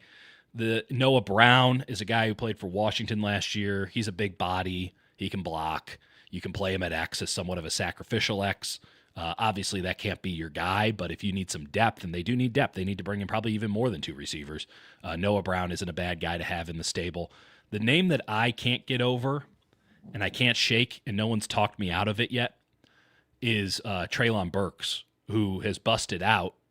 But, I mean, this is right in your wheelhouse, Larry. Like, he was a first-round pick for a reason. Yeah. And he was a horse at Arkansas. He was awesome at Arkansas. I remember him vividly at Arkansas. That was a bad Ozark of the Covenant. But Treylon Burks has kind of gotten done dirty by the coaches that he's had to play for throughout his career. And it might be him. It probably is him. But if we're talking about a training camp flyer, just bring him in, kind of how they bring in, Malik Turner and all the guys that, we end up talking about way too much in training camp. Like Treylon Burks is my my rando of the year that I think might actually turn into something. He's my Larry pick here of all the guys. I like Treylon Burks. I do not like the concept. A name that I know is going to be talked about a lot in free agency, particularly once the big guys go off the board if the Niners don't get either Pierce or Dobbs, and I'm not bullish on them pulling the trigger on either of them, is Tutu Atwell. And I just won't abide by it because he's fast. $10 million last year. And he ain't getting $10 million this year after what that he was did. a ridiculous overpay. He's fast as hell. There's no question about that. But boy is skinny. And in a tight split formation, it just doesn't work. It just doesn't play. Zaccheaus plays up, even though he's a smaller guy, because he's willing to put his head in there and make stuff happen. You have to think about guys who can play in tight splits, who can chip block, who can work through traffic and bounce off of linebackers and still get to their spot on time. Tutu Atwell just doesn't fit what the Niners want to do. And unless the Niners want to fundamentally change what they do, I wouldn't do it. This guy's an old Danny Gray. That's what that is. So you're saying who for receiver? You're saying I would say go with Dobbs and Olamide Zaccheaus, and I'd invest some money in it. And what do you think they're going to do? I think that they're going to end up with I think they're going to run into this season really hoping that Ricky Pearsall is healthy. Let's put it that way. I think there's a player or two in the draft, maybe a veteran free agent. Maybe it's just Zaccheaus and a bunch of kids. I think they the receiver thing's interesting because they need speed at receiver. And if it was me, I'd be after guys like Brennan Thompson from Mississippi State, who can just absolutely fly, or Barryon Brown from LSU, who's going to run in the 4.2s, something like that. As far as what they're going to do, it's Dobbs. I could easily see that makes a lot of sense to me. I think he would be a good fit for what they do. But I kind of feel like they're not going in that direction. I kind of feel like they're going to wind up in the draft. I think they will take a receiver on day 2, but they won't take one on day 1. And I think they'll look for value. And my guess is that somebody like Chris Bell could be their call in round 2. Why? Because he's probably would have been a round 1 guy. And so they don't have any courage of their convictions on these guys. So they'll get to the second round and they'll be like, hey, we'll get a first round talent in the second round. Yeah. I think Chris Bell in round 2 could be their pick. If it's not Chris Bell in round 2, it's hard to say, but I definitely think they're looking for some speed. And I would say the other name that I think makes a lot of sense for them is Jeremy Bernard. Yep. That's a name that is absolutely I think he makes a lot of sense. The name that they're going to fall in love with, I have not heard this from anything yet, but they're going to fall in love with this guy because I know what they like, is Chris Brazzell out of Tennessee. He is a very difficult evaluation. He blocks hard. Like, he's aggressive as a blocker. They're going to fall for it. And that's not to say that he's going to be bad. I'm just saying they're going to fall in love with that because he plays a very physical game and has the traits to extrapolate out. So that's a good name. I would say this. I think if you said what do I think they're going to do, like personally for me, I would go with like the fast receiver. Give me the Mississippi State kid, Brennan Thompson. The big receiver that I really like in this draft is the Cincinnati kid, who I just saw in the East-West game, Jeff Caldwell. 6'6", 215. He started at Lindenwood. He transferred to Cincinnati. He runs in the 4.4s, but he's big. 6'6", 215, 220 pounds. I think he would be their day 3 guy. But I think they'll go one speed guy, one big receiver. But if you said to me, give me a somebody that I think that's who I would like. But for them, I'll tell you the guy that I think that they're going to wind up with, because John Lynch talks a ton to Kirby Smart. Yeah. And they love Kirby, and Kirby spills to them. Dylan Bell. Dylan Bell is such a Niner. He's such a Debo. He's 6'1". He's 215 to 220 pounds. He's played big in big games for the Bulldogs, and he's just a lot like Debo. He can run all the gadget plays, but then he showed at the Shrine that he could make plays down the field, and I think that kind of brought him from an undrafted to maybe a day 3 guy. Remember Dylan Bell to the Niners. I could definitely see Lynch getting an incredible scouting report from Kirby. Kirby loves Dylan Bell, and Dylan Bell just seems like such a Debo type player. And I don't disagree with that. But now we're talking about a bunch of day 3 guys. Like that's not appreciable depth for the 49ers in 26. I don't know what they're going to be able to do though, Dieter. I mean, you're not going to be able to take. They need an offensive lineman. They need a defensive end. They need a linebacker. They have a bunch of needs. There, one or two of these needs is going to get exclusively horseshoed into day 3. It's a day 3 pick, and that's all they're going to add because they like nickel last year, which worked out great actually. Yeah, I mean, you can't. That's the thing when people talk about, oh, get Max Crosby, get this guy. Well, then you're going to be filling all of your needs with undrafted guys, and that's tough. All right, let's go interior offensive line. Who's an interior offensive lineman that you like? Who's an interior offensive lineman that you think they like?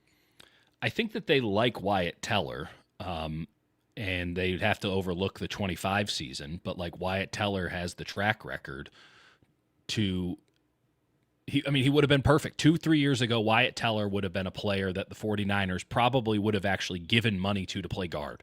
That is like the rarest of rare because he was so perfect for the scheme. He fit every possible mold.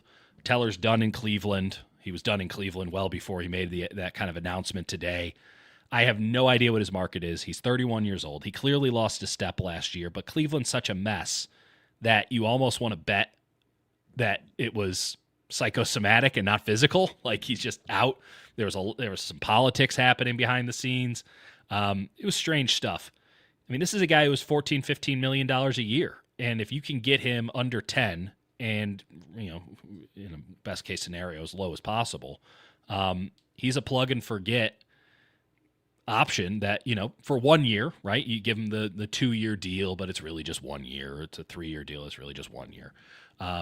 You take a swing on that and you don't worry about guard so much right now. I mean, there's some other names. Dylan Parham is kind of my buy-low option. Great. Tough guy with the Raiders. I loved him. Yeah, he's an Angles dude too. I mean, he's fundamentally an Angles dude. He's another guy who's just been burned by shitty coaching his entire career. I think he's had 5 offensive line coaches in 4 years. So he's a big buy-low option. And he's played some really good football throughout the years. And it's easy to make the interior offensive lineman the scapegoat when you're a totally crappy team, but it's like, well, when you're going with Jackson Powers Johnson at center because a guy who I had a day 3 grade on, and you're drafting him in the top 50, like you were screwed from the jump, and you're just playing him because you have to validate your pick. Like that's how the Raiders operate, and I think that could be a benefit to the Niners. I'm still in on Ed Ingram. I do think he'll be priced out because Houston can't really let him go. But if you're looking to get somebody with some real punch, Ed Ingram is a puncher. He's not going to be the angles guy. He's not going to be the guy getting out and pulling and, really looking fleet of foot out in the open field and even getting to the second level.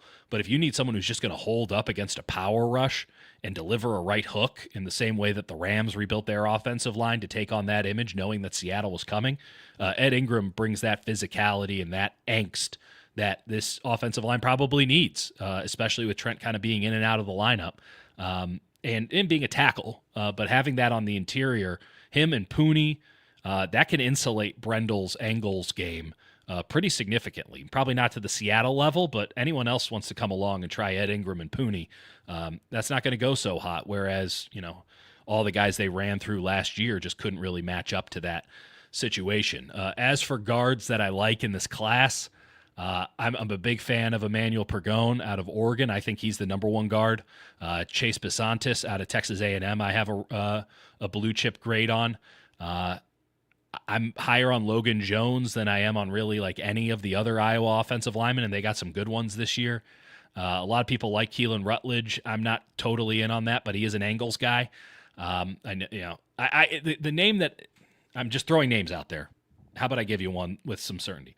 I think that Pat Coogan really fits what it is they want to do, and has the kind of smarts that they can project to the center position. And he's got a big old dumper on him, and he's technically sound. He is not a great athlete, but man, he just wins. He just kept winning, and he was the center. He played guard at Notre Dame. He goes to Indiana. He plays center. He was outstanding. I think that Pat Coogan is going to have a long, positive NFL career. He's not going to be, making the top 100 list or anything like that. But I think Pat Coogan is a guy who can absolutely make it in this league and is going to be an asset to you and your coaching staff because, by all accounts, he's a really, really bright dude. If you're in day 3, and even if you have some clarity at guard, I think you'd be remiss not to bring in Pat Coogan with a day 3 pick because he just seems to me like he's going to be a 10-year pro. And when you consider, the other options when we're talking about guard, there's some good ones, to be fair, but like the center position, if you want a guard who can slide to center, there's just not that many of them that I'm seeing right here that you can feel good about on day 1. Whereas Coogan, I feel like he can give you snaps in week 1 in a pinch, and you can build from there. Yeah, I really like what Coogan's film looked like at Notre Dame, and then I liked what he got done at Indiana, and then the more I watch him, the more I think, man, he's just not quite an NFL athlete. I don't know. We'll see how he tests. I'm eager to see how he tests. I think he's going to test horribly. I'm just not that concerned about his testing because I watch him against the best of the best. Yeah, I mean, he was the MVP of the Rose Bowl. He just keeps winning. He just keeps winning. He was one of my favorite guys a month ago. I just don't know if he's NFL. When you look, the Niners love these guys that sprint off the ball, and I do think they're going to go for more power linemen. Yeah. But I think Coogan would be great. I think he would be great to me, especially where they project him. And we're talking about a middle of day 3, late day 3 5, guys. 6, 7. These are total flyers.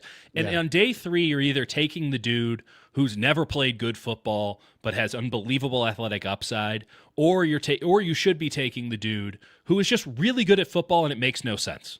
Right. And you should just be taking either of those. Yeah. And those are and he really is good. I like Keelan Rutledge and Bo Stevens, and I could totally see Stevens got the wrestling background and he's really athletic. I don't know health wise if he's going to hold up because I don't know if he's got an NFL body. Rutledge is a little bigger, and I like Rutledge as he's a brawler. The guy with a wrestling background. I really like those two guys.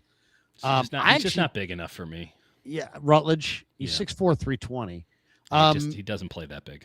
The guy, though, that the more I watch him, the more I think, oh, man, this guy is really good, is the Penn State kid. I mean, he's 345 pounds, but I love the movement ability for that guy at that size. I mean, this guy moves like very few guys at that weight. I don't think I've ever seen anybody 350 that moves kind of like this guy. He's an athlete. He's tough. There's a nastiness to Ione. I think he's overpowering. I think he's going to be a really good player for somebody. But if I just be a good player, I just don't think he's a round 1 guy, and I think that he's getting a lot of round 1 love. His lowlights are really rough. I think he's not going to be a round 1 guy. I think he's going to be a middle of round 2 guy. But I do like him a lot.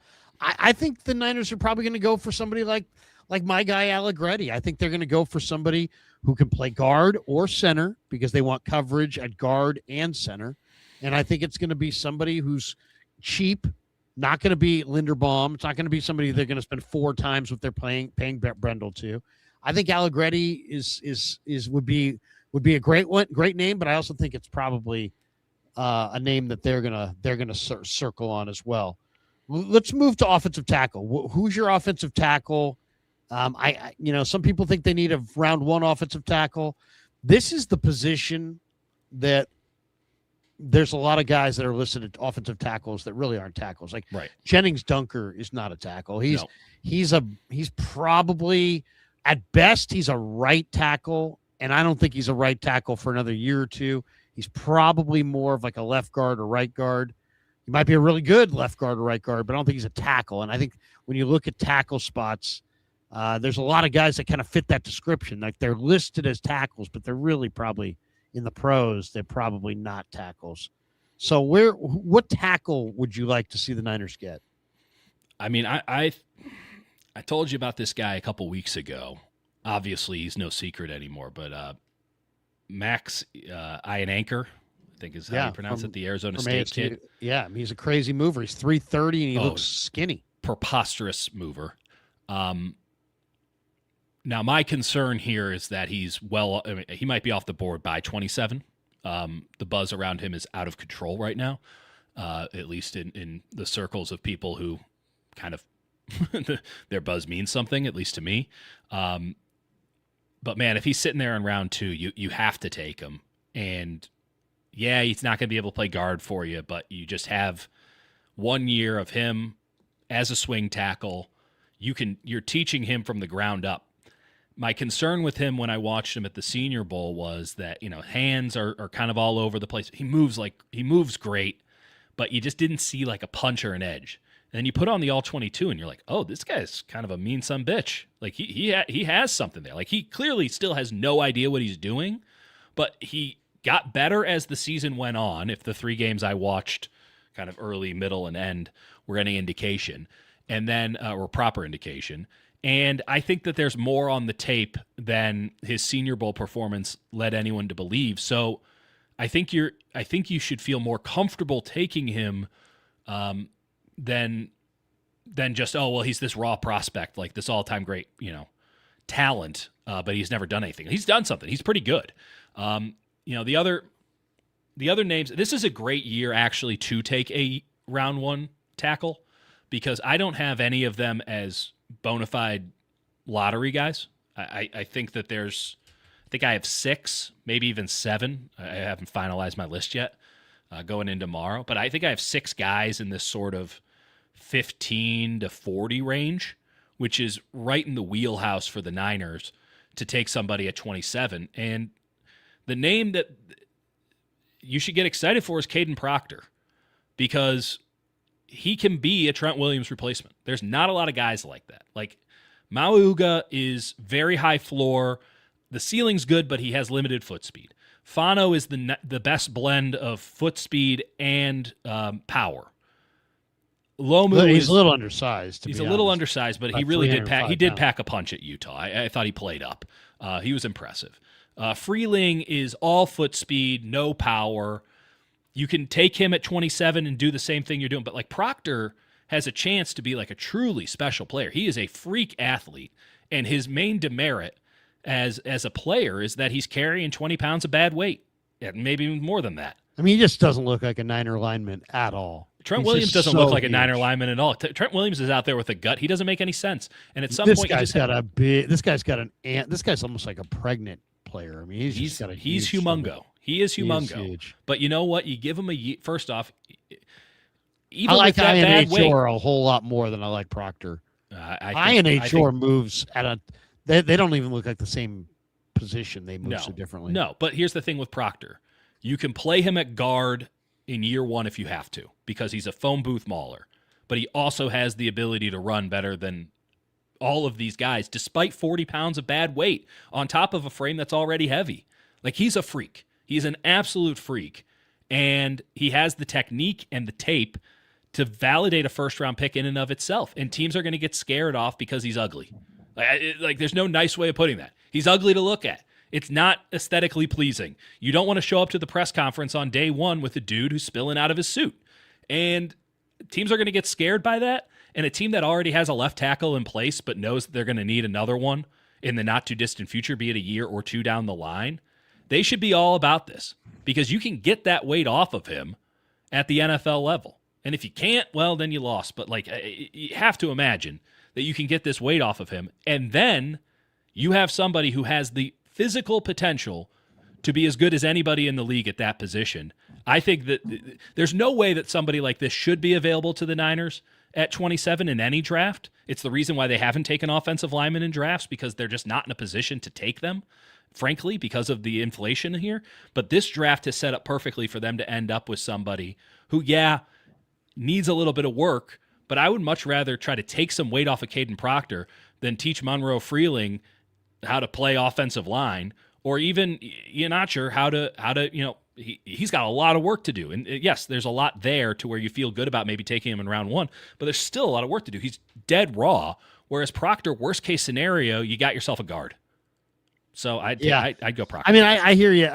I think this. I love the kid Emil Wagner from Notre Dame, but he's a developmental guy, and he's probably going to be in the 4th round, 5th round. Probably going to have to draft. I've heard day two. Really, we'll see. I mean, that would be high. But he, to me, I really like him. I like the strength. I like the speed. I like the athleticism. I like the arm length. I think Wagner is a great pick. If I'm saying what the Niners would do, though, I think the Niners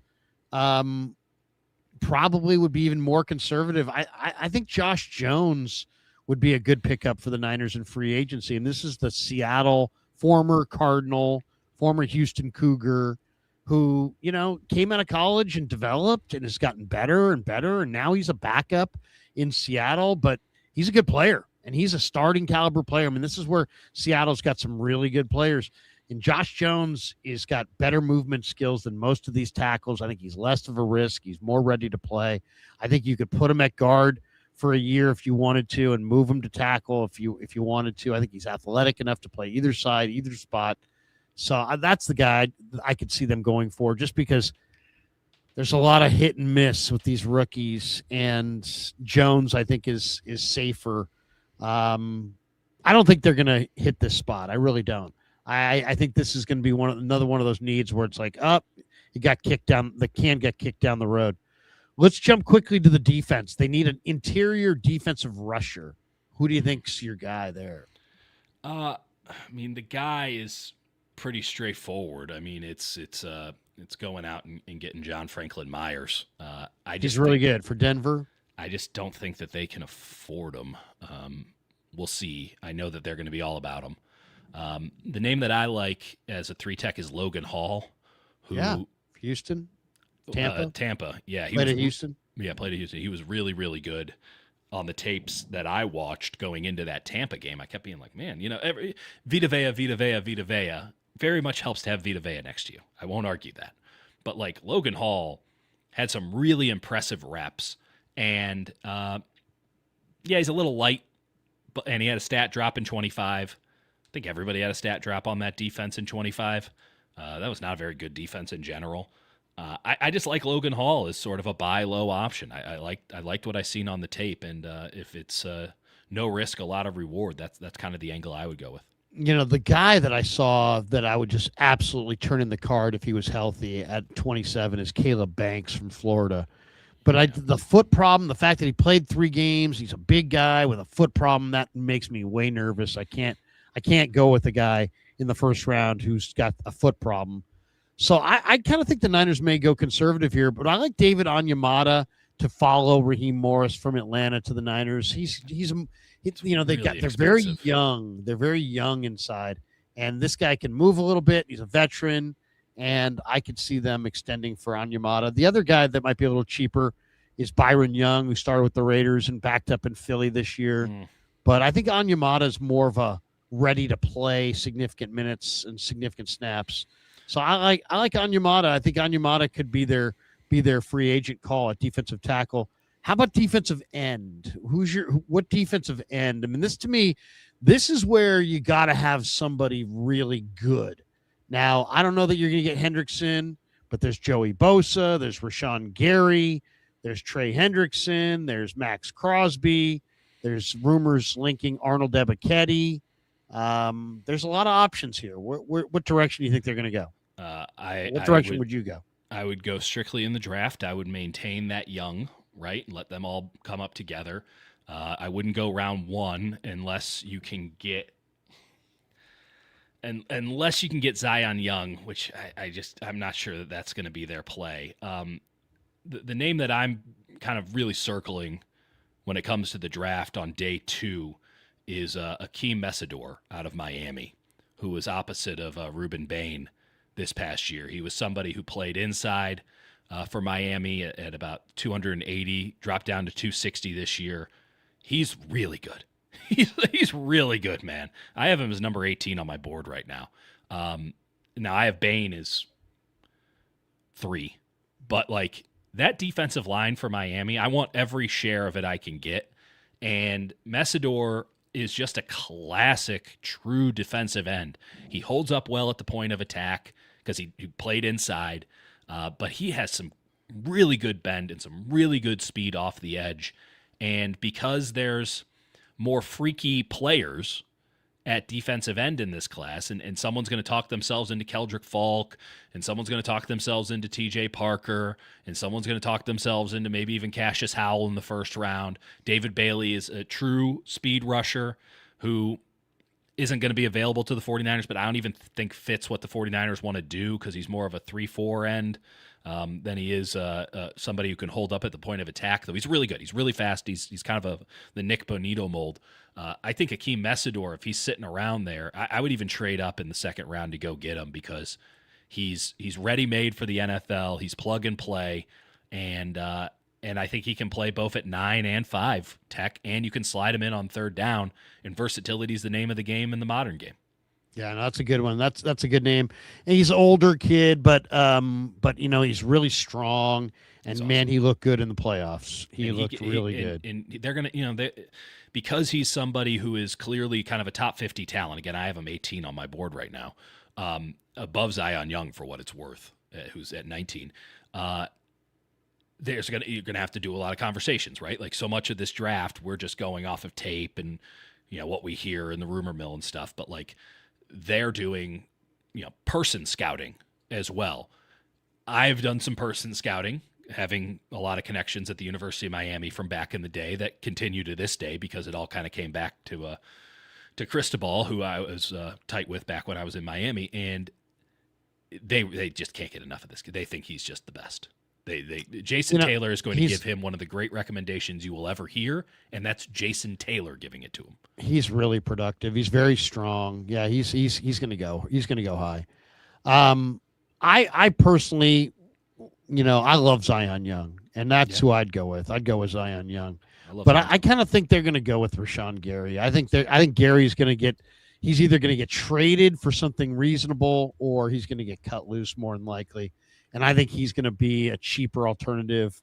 And they're going to love the big-bodied, wide 9 defensive end, 280-pound guy who could still play the edge. So my guess is they go Rashawn Gary. They want Hendrickson. They want Crosby. They want a difference maker. And I think they wind up going Rashawn Gary. I would go Zion Young. I think Zion Young is exactly the piece that they need. Let's go linebacker. They definitely need some linebackers. They got to have some speed at linebacker. It's a major, major need for them. Who do you have them going with? Or who would you go with? Who do you like? I think this is a great year to need linebackers. I think that they would go with somebody like EJ Speed out of Houston, high IQ, properly named, just somebody who can fly off the ball. I think a lot of people are viewing them looking for the next Dre Greenlaw. That's a very hard thing to find. Somebody with that size, but the movement ability and the thump to play will. I think that they're thinking more Aziz, smaller guy who really packs a punch.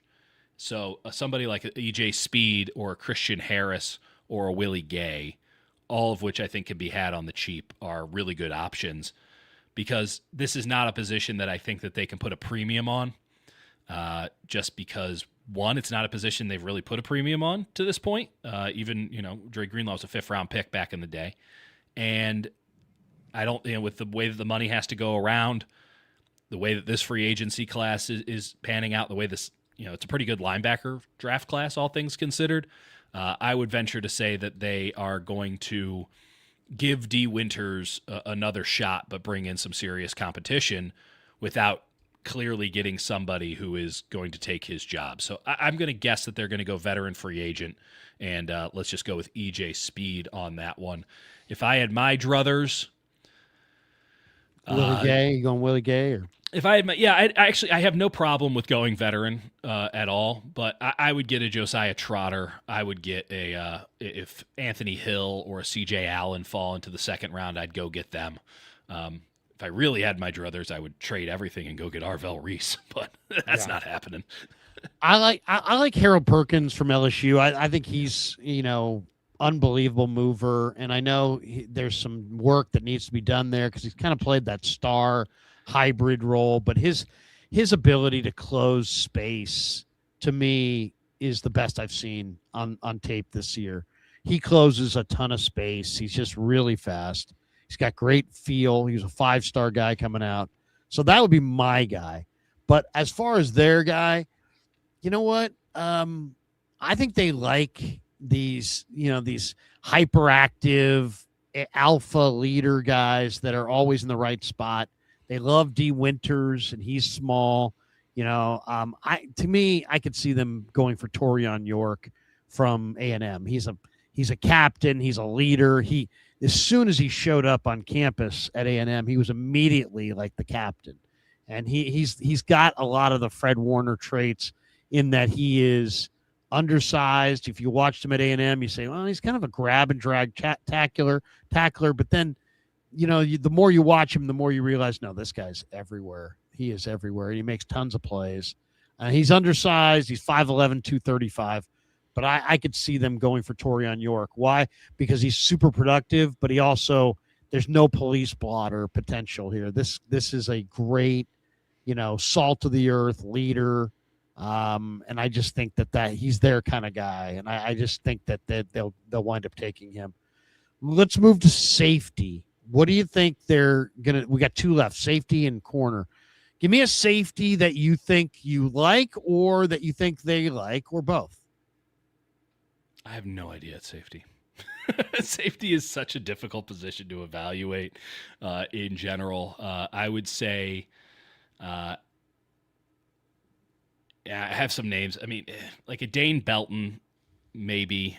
I really can't even project. I've just been trying to figure out who the good safeties are. By the way, I'm just enamored with Caleb Downs. I cannot get enough of him. He's the number one guy on my board. I'm hearing some scuttlebutt out on these streets on like, I don't know if he can stand up to this or that. And it's like, he gets bored. He's so good. He clearly just gets bored playing football and then tries cool stuff.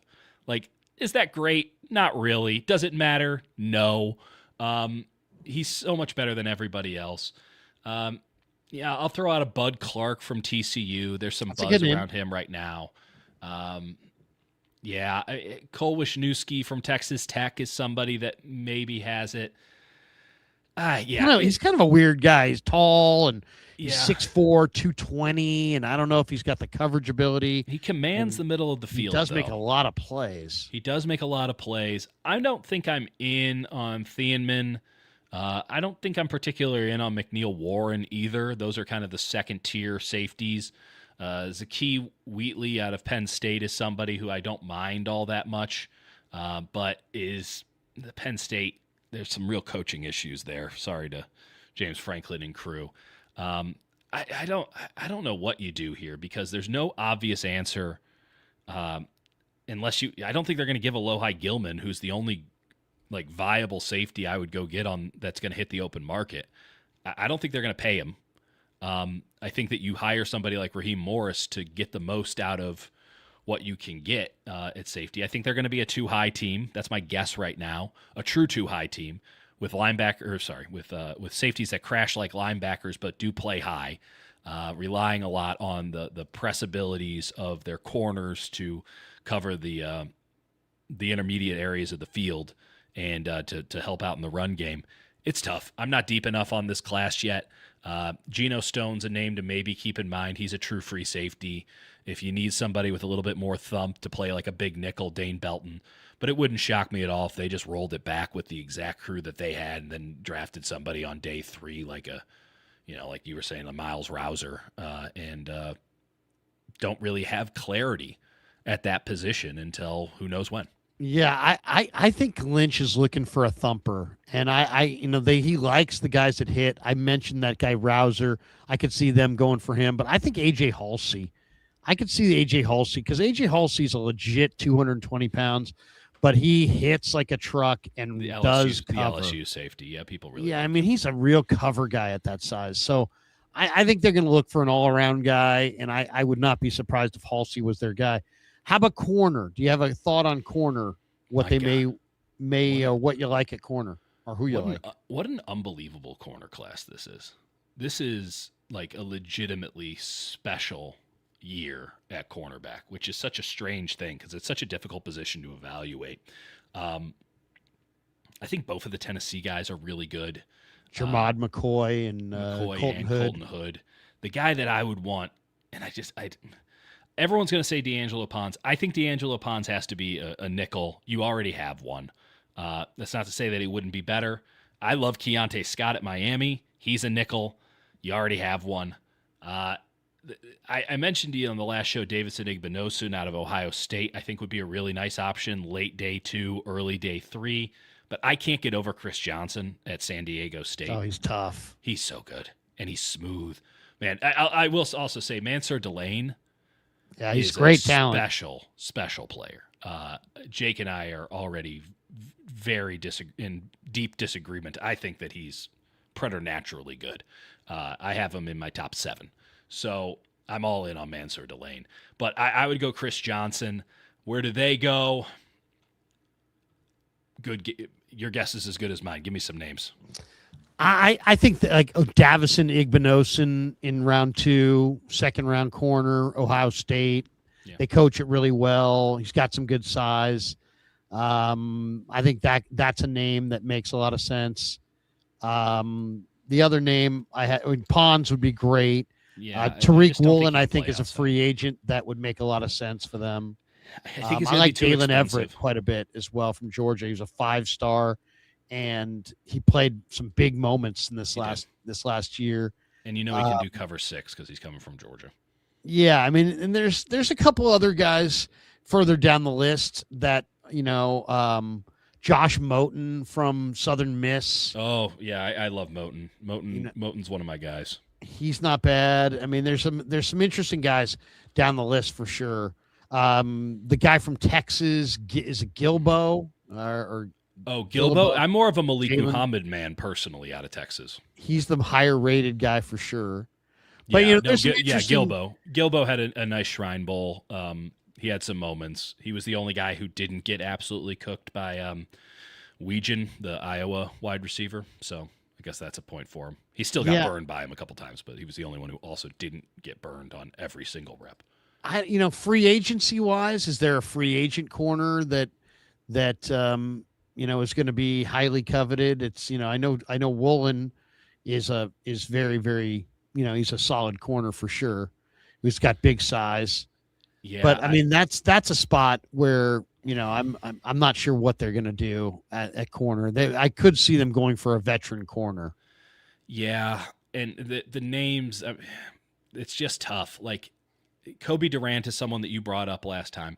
If you're going to go with a corner from Seattle, I would rather have Josh Jobe, but he's going to cost an insane. Alontae Taylor would be fantastic from the Saints. Yes, he would. He would be really good. He's 28. Yeah, he's a good player.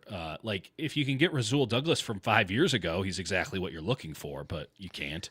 I mean, if you said make me guess of a guy, I could even see them going for Darius Williams, who played for Raheem Morris with the Rams, and he's small, but he's always been like really tenacious.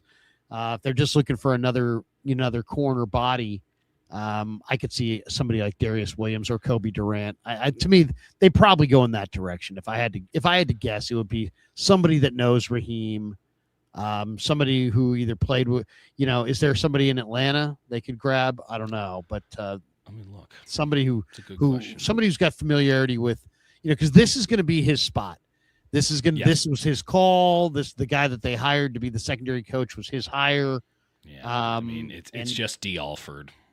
Yeah, and he actually played well, but I would say Kobe Durant is probably the guy. That would be my guess. If they were going to go for a corner, my guess is Kobe Durant. What about Akello Witherspoon from the Rams? You don't want him back? No, I absolutely don't want him back. All right, let's hit some supers, and then we will bolt for the door. Thanks to Pig and a Pickle for being the title sponsor of the Krug Show. Thanks to Habas Law, 1-800-INJURED, habaslaw.com on the web. They will fight to make it right. If you need a good PI attorney, go to Habas Law, habaslaw.com on the web. You're going to love these guys.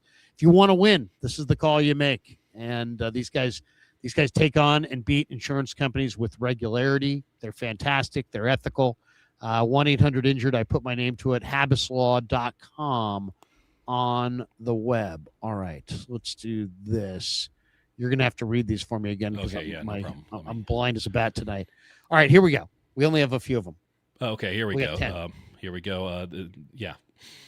I take it this is on over my thing the other day. What does it say? Hey, Rhodes scholars listening, the potential co-GM is Kwesi. This isn't difficult to parse. The co-GM is Kwesi. Kwesi was fired. Correct. Oh, you mean you're saying that go hire Kwesi? Is that what he's saying? No, what's he saying? He is using my. Why do I keep digging myself holes? Yes. All right, we'll move on. Larry, seems like all these guys are speaking of end up doing really well. Why are you Scottishing for the Niners? What does Scottishing mean? I mean, I literally have a Scotland flag right here. My wife is Scottish. I need to know. My children are Scottish. Why am I Scottishing for the Niners? Seems like all these draft guys you're speaking of end up doing well. Scouting. Why am I not scouting for the Niners? They haven't asked me. They have their own guys. And you know what? Bottom line is, look, I've sat there and rolled the film back and spent the time that it takes to be right. And so I know what I'm doing now is not that. Okay. And Yes, if that's you valid. want to do that for a living, then you could, I could go down that road. I could say, hey, can I be a operations intern? And they probably would say no. And then I could beg and beg and beg. And I could probably get John to say, okay, yeah, you can be an operations intern if you dump your YouTube channel and you stop being a media person. And then it's like, so it would be a big, long commitment of, do I want to invest all the years into that? And I really don't. I love what I do. And I'd rather just do what I do. I turned down 2 offers last year. There you go. Okay, we had this one, we got that one, we got this one. Here we go. Scouting, damn autocorrect. Oh, Larry called it out. This is why he can see the future. He knew it was coming. There you go. And then scouting, damn autocorrect again. Also autocorrected out. If these losses don't change Kyle, what will? Nothing. Yeah, who's Kyle is going to be. I mean, it's really as simple as that. And as I said earlier, like Kyle Shanahan is still, when you talk to offensive and defensive, but mostly offensive minds around the league, he is still talked about in these revered tones, and he probably deserves to still be talked about that way. This is a conversation I was happening with somebody that I really value their opinions. I don't know why you needed that context, but it was an interesting conversation in that,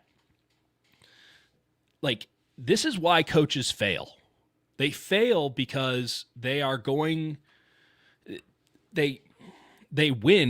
a certain way. They lock in what it was that won, and then they don't have much incentive to move off of the thing that won because it's hard enough to find the thing that won in the first place. So no one's going to do the bold, brash thing and reinvent themselves because that makes them vulnerable. And vulnerability is not something that any of these guys have time for. The other aspect of why coaches flame out, even if they're really, really good at their jobs, by just staying in one place too long, at least at the NFL level, is coach attrition. And this is something that Kyle's going to have to deal with now with Brian Fleury leaving. Like, Brian Fleury was not a very good tight ends coach, but he was a bright mind, and he's unquestionably the man who created dash motion, which was Kyle's best offensive innovation in the last couple of years. So he doesn't have that mind now. And so is he going to put in the time, effort, and energy to go find another young mind to come in, and then he has to teach them all of their ways? Or is he just going to bring somebody who's already on staff and promote them up because, he knows how we like to run things? It is such a time-consuming job being an NFL head coach, especially being a successful one, where you don't get much of an offseason because now you're right into pro personnel. Now you're right into, you have to hire a bunch of new coaches, all this stuff. You just resort to the path of least resistance consistently, and on top of sort of the emboldenment that you get of being considered good or having won before, you just get entrenched in your ways. Meanwhile, the rest of the league changes to beat you, and you're not in a position to pivot. So if Kyle's going down, it's because he's not reading the tea leaves, he's trying to still do it the same way that he wanted to do it. And much like the San Francisco Giants, who apparently still want it to be 2014, stuff is changing. It's changing pretty rapidly. Well, I maybe it's just this is the personnel side of me, but I always see things from football from the player's perspective, and I just don't see the players there. He had DeForest Buckner and D Ford and younger Bosa and Armstead. Now he's just got dudes. He had Greenlaw and Warner and Aziz, and they were all in their prime. Now he's got, and I saw in the playoffs, he had Wallow and Kendricks and just dudes, just guys off the street. So they don't have the same talent.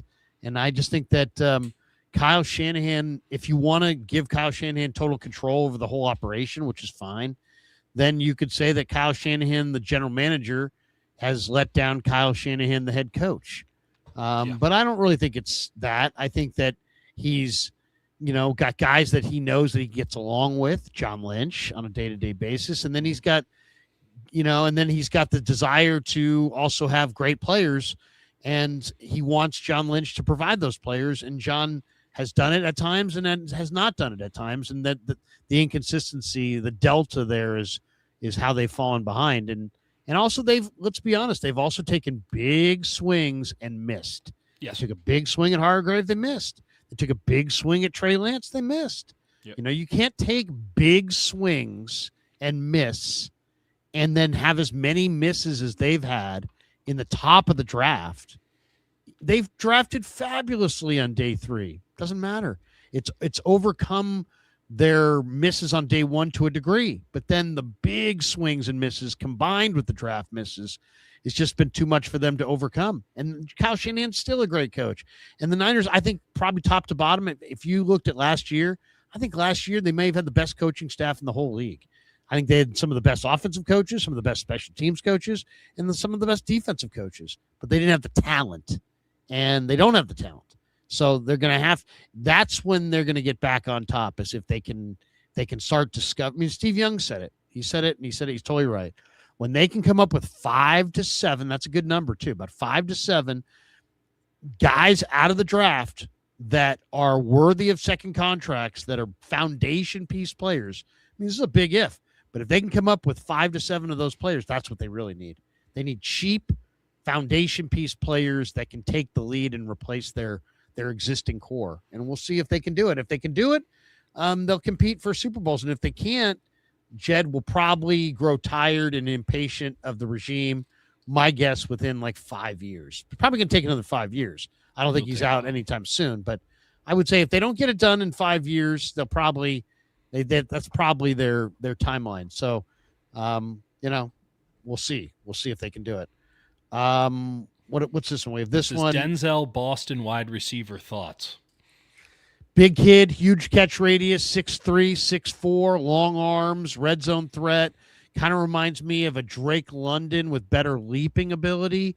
I like him a lot. I don't love his ability to separate against top-tier corners at the next level. I question the 40 time. We'll see what he runs.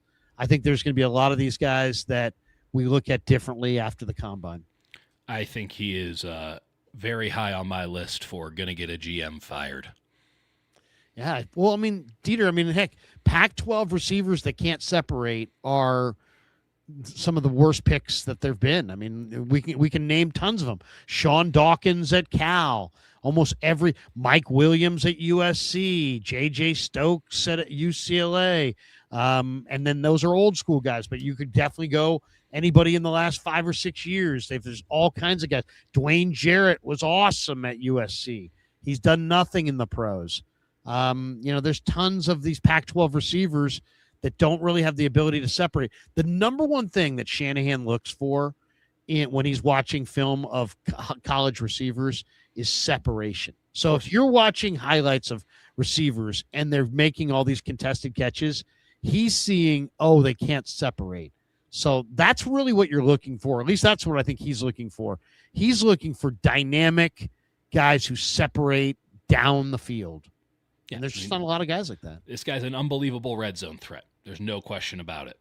You take that out because is that going to translate at the NFL level when you're not jumping over a bunch of 3 stars consistently? Probably not. Yeah, probably not. This is Electrical Substation. Good title or good name. Jed kept me around because Balky told him a torn ACL will turn a young lad into a real hell of a football player. There we you go. go. The Electrical Substation chiming in. By the way, Yes. Electrical Substation right next to the Mexico City stadium the Niners are going to play their home game in. Yeah, this is not a super, but I caught my eye earlier. Now I can't read it. What does it Larry, say? why the F are we talking about day 3 and undrafted quarterbacks? Are you not familiar with the show? Seriously. Do you know who we are? Do you know what we're doing here? Rez Thug 707. Love Grayson Halton as an interior pass rusher. He looked good at the Senior Bowl. I heard some people talking him up. I didn't see it myself, but All right, let me see if I have notes on Grayson Halton. Oh boy, yeah, he's a big body Oklahoma. kid who can run, who can move. I have no notes on him. Yeah, I mean, he did look good, and they talked him up. I wonder about the NFL athleticism. I watched every second of the goddamn Senior Bowl and all the reps. I have no notes. I just looked up his It name. might have been the Shrine game. I don't know. You might want to check him. He was, I forget what game he was in, but he was in a game and he definitely had something. They talked about him over one of the practices one day. Okay. Well, we will be watching film. I know I have Oklahoma on the docket for tomorrow morning. Already did. Okay, Michael R3K8Y. That means something, but it's 11 o'clock at night, so I'm not going to be able to discern it. UCF Edge Malachi Lawrence is my favorite sleeper of the draft. 6'4", 250 to 260, 35-inch arms with great get-off. Will be a day 2-3 steal, hoping the Niners pick. A lot of people like Lawrence as a day 2 option for sure. Yeah, like him a lot. I didn't love what I saw from him at the Senior Bowl. I think he was at the Senior Bowl. He was at one of the All-Star games, and he kept getting lined up, and you're like, oh, hey, you know, Larry, when you see someone line up and you're like, oh, I think we know how this one's going, and then it didn't go that way, like pretty consistently. So Well, my only thing with Lawrence, and I've watched a lot of one-on-ones that he did, does he have anything at all working back inside? Is it Nope. all edge?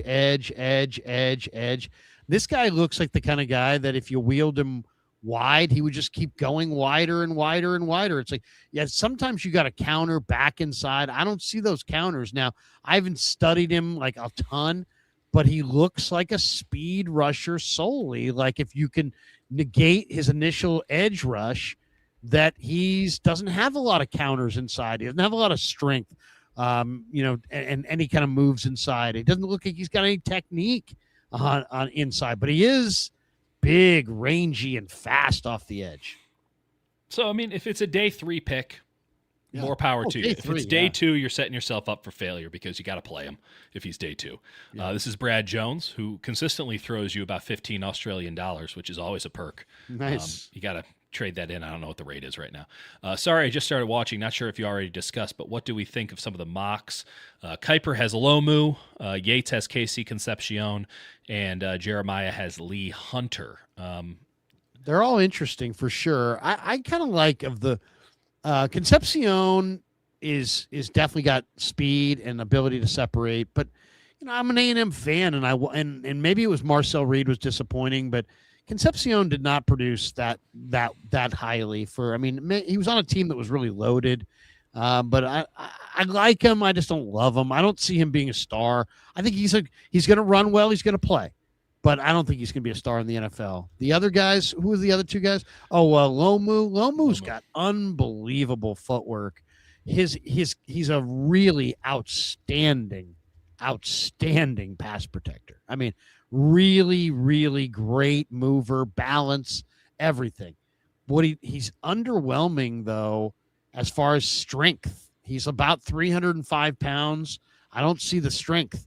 It's funny too, because his brother's a defensive end, and the brother shows a lot of functional strength as a defensive end, but the tackle brother is more talented. I just don't see any real strength. I think he'll get drafted really high based on unbelievable footwork. I think he'll play left tackle at a very high level. I think he's a really nice pass protector, but I think he's always going to leave you wanting a little bit more in the run game. I don't think he's going to move anybody off the line of scrimmage. I really don't. I have been watching a lot of Concepcion lately, and I think I'm in. Fast. In particular for the 49ers as a Z receiver in the sort of Debo mold, where you're getting more in terms of catchability than Debo gave you, but not as much in the act game. I do have serious questions on if he can handle press coverage.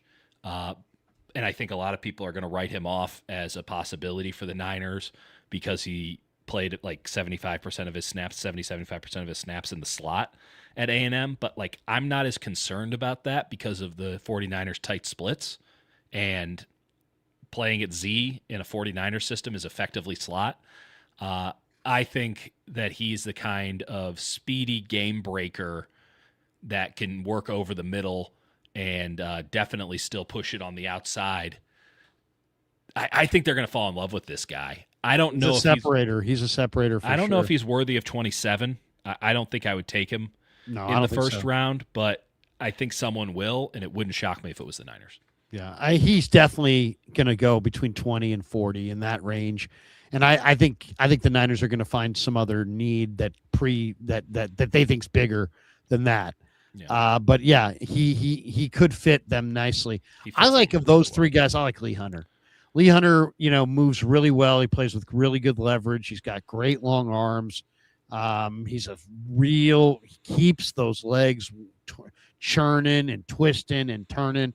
The Niners have to find that third guy inside. They've got West, they've got Collins. They need that third guy who can play really well, and that third guy's got to be an impact rusher. And I think Lee Hunter, he's not as fast not as Lee Zane Durant or smaller, but Lee Hunter for a big man has great movement. Yeah. So I like him. I don't think the Niners are going to take him there, but I do like him. I do like Lee Hunter. Yeah, I don't think he's a round one talent. I think he's a perfect day two pick in that he's a first and second down guy and very valuable. But like the one thing the Niners have is they have some big bodies in the middle. They need someone with some pop in the middle. And Hunter provides more pop for a big man, but that doesn't mean that he's got the kind of pop that they need. So I just don't buy it on Hunter. I think he'll It'd be be a nice good to have a NFL real player. speedy guy. I mean, it'd be nice if they had a real impact, like DeMarcus Ware in his prime, Well, something like that. Wouldn't Somebody we who all? could really move. Yeah. What do we got here? Did we get this one? we already got. We're talking Brad right now, so yeah. Okay, all we of got this. that. We got this one. How about this one? All right.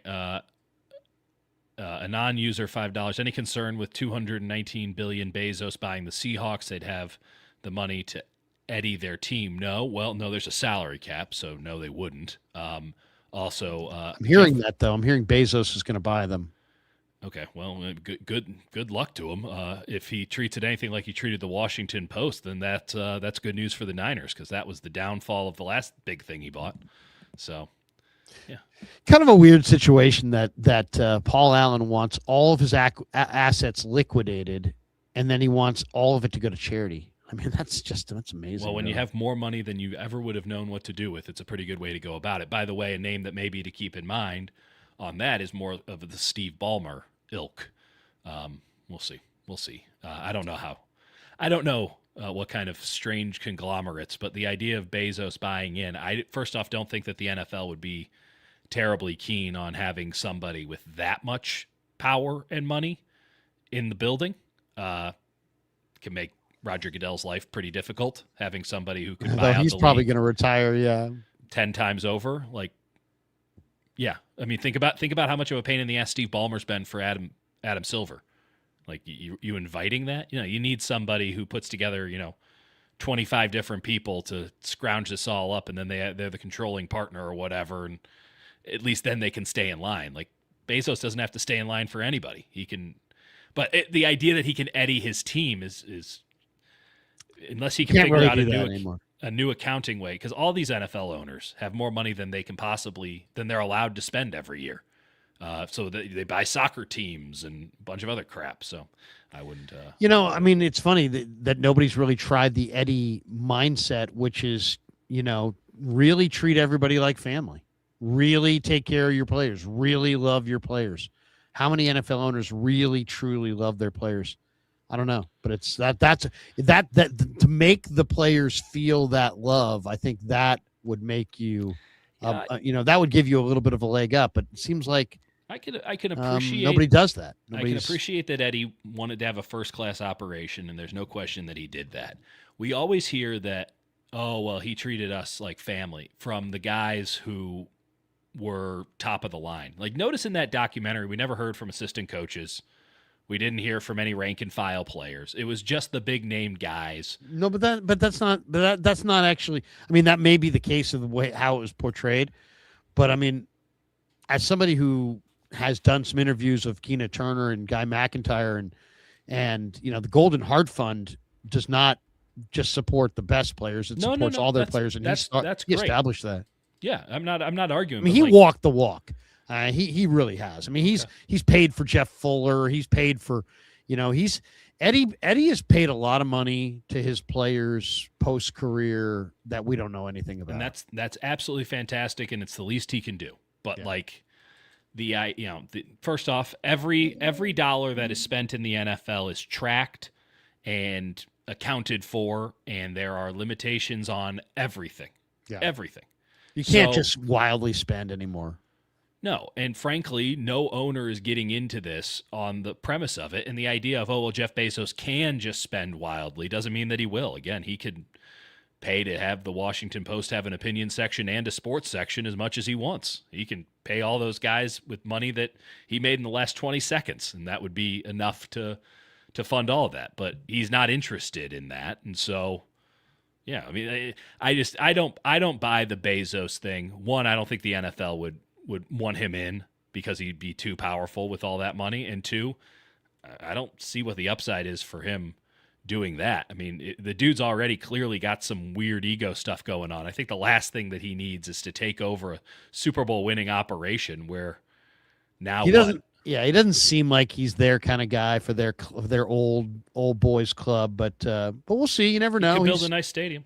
And he could definitely help them grow whatever they want to grow. That's for sure. Yeah. Two last ones here. What do we got? This is from Jason. Tricky topic, but sign Ruggs when free in August. Simple answer: no.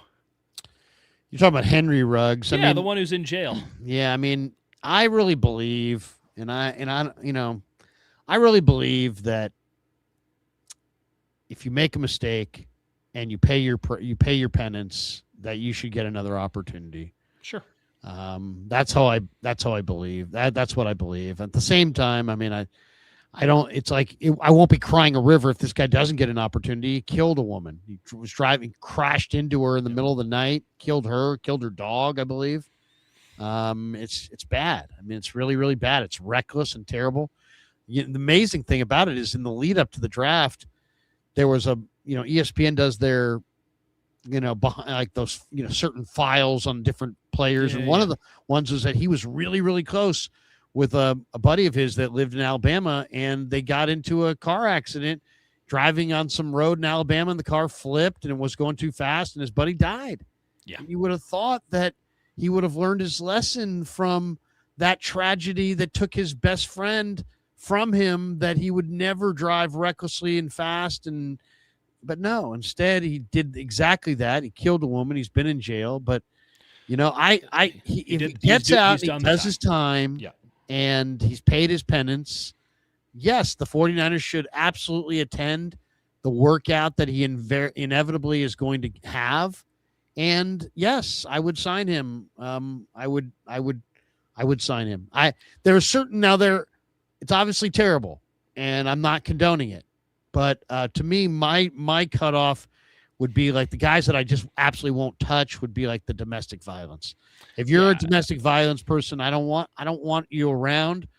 Everything short of that, I mean, a torture, like Michael Vick, he was torturing innocent animals, and he only copped to it when he was caught dead to rights. Yeah. So it's like, you know what? No, I don't want Michael Vick. I don't believe in the rehabilitation of Michael Vick.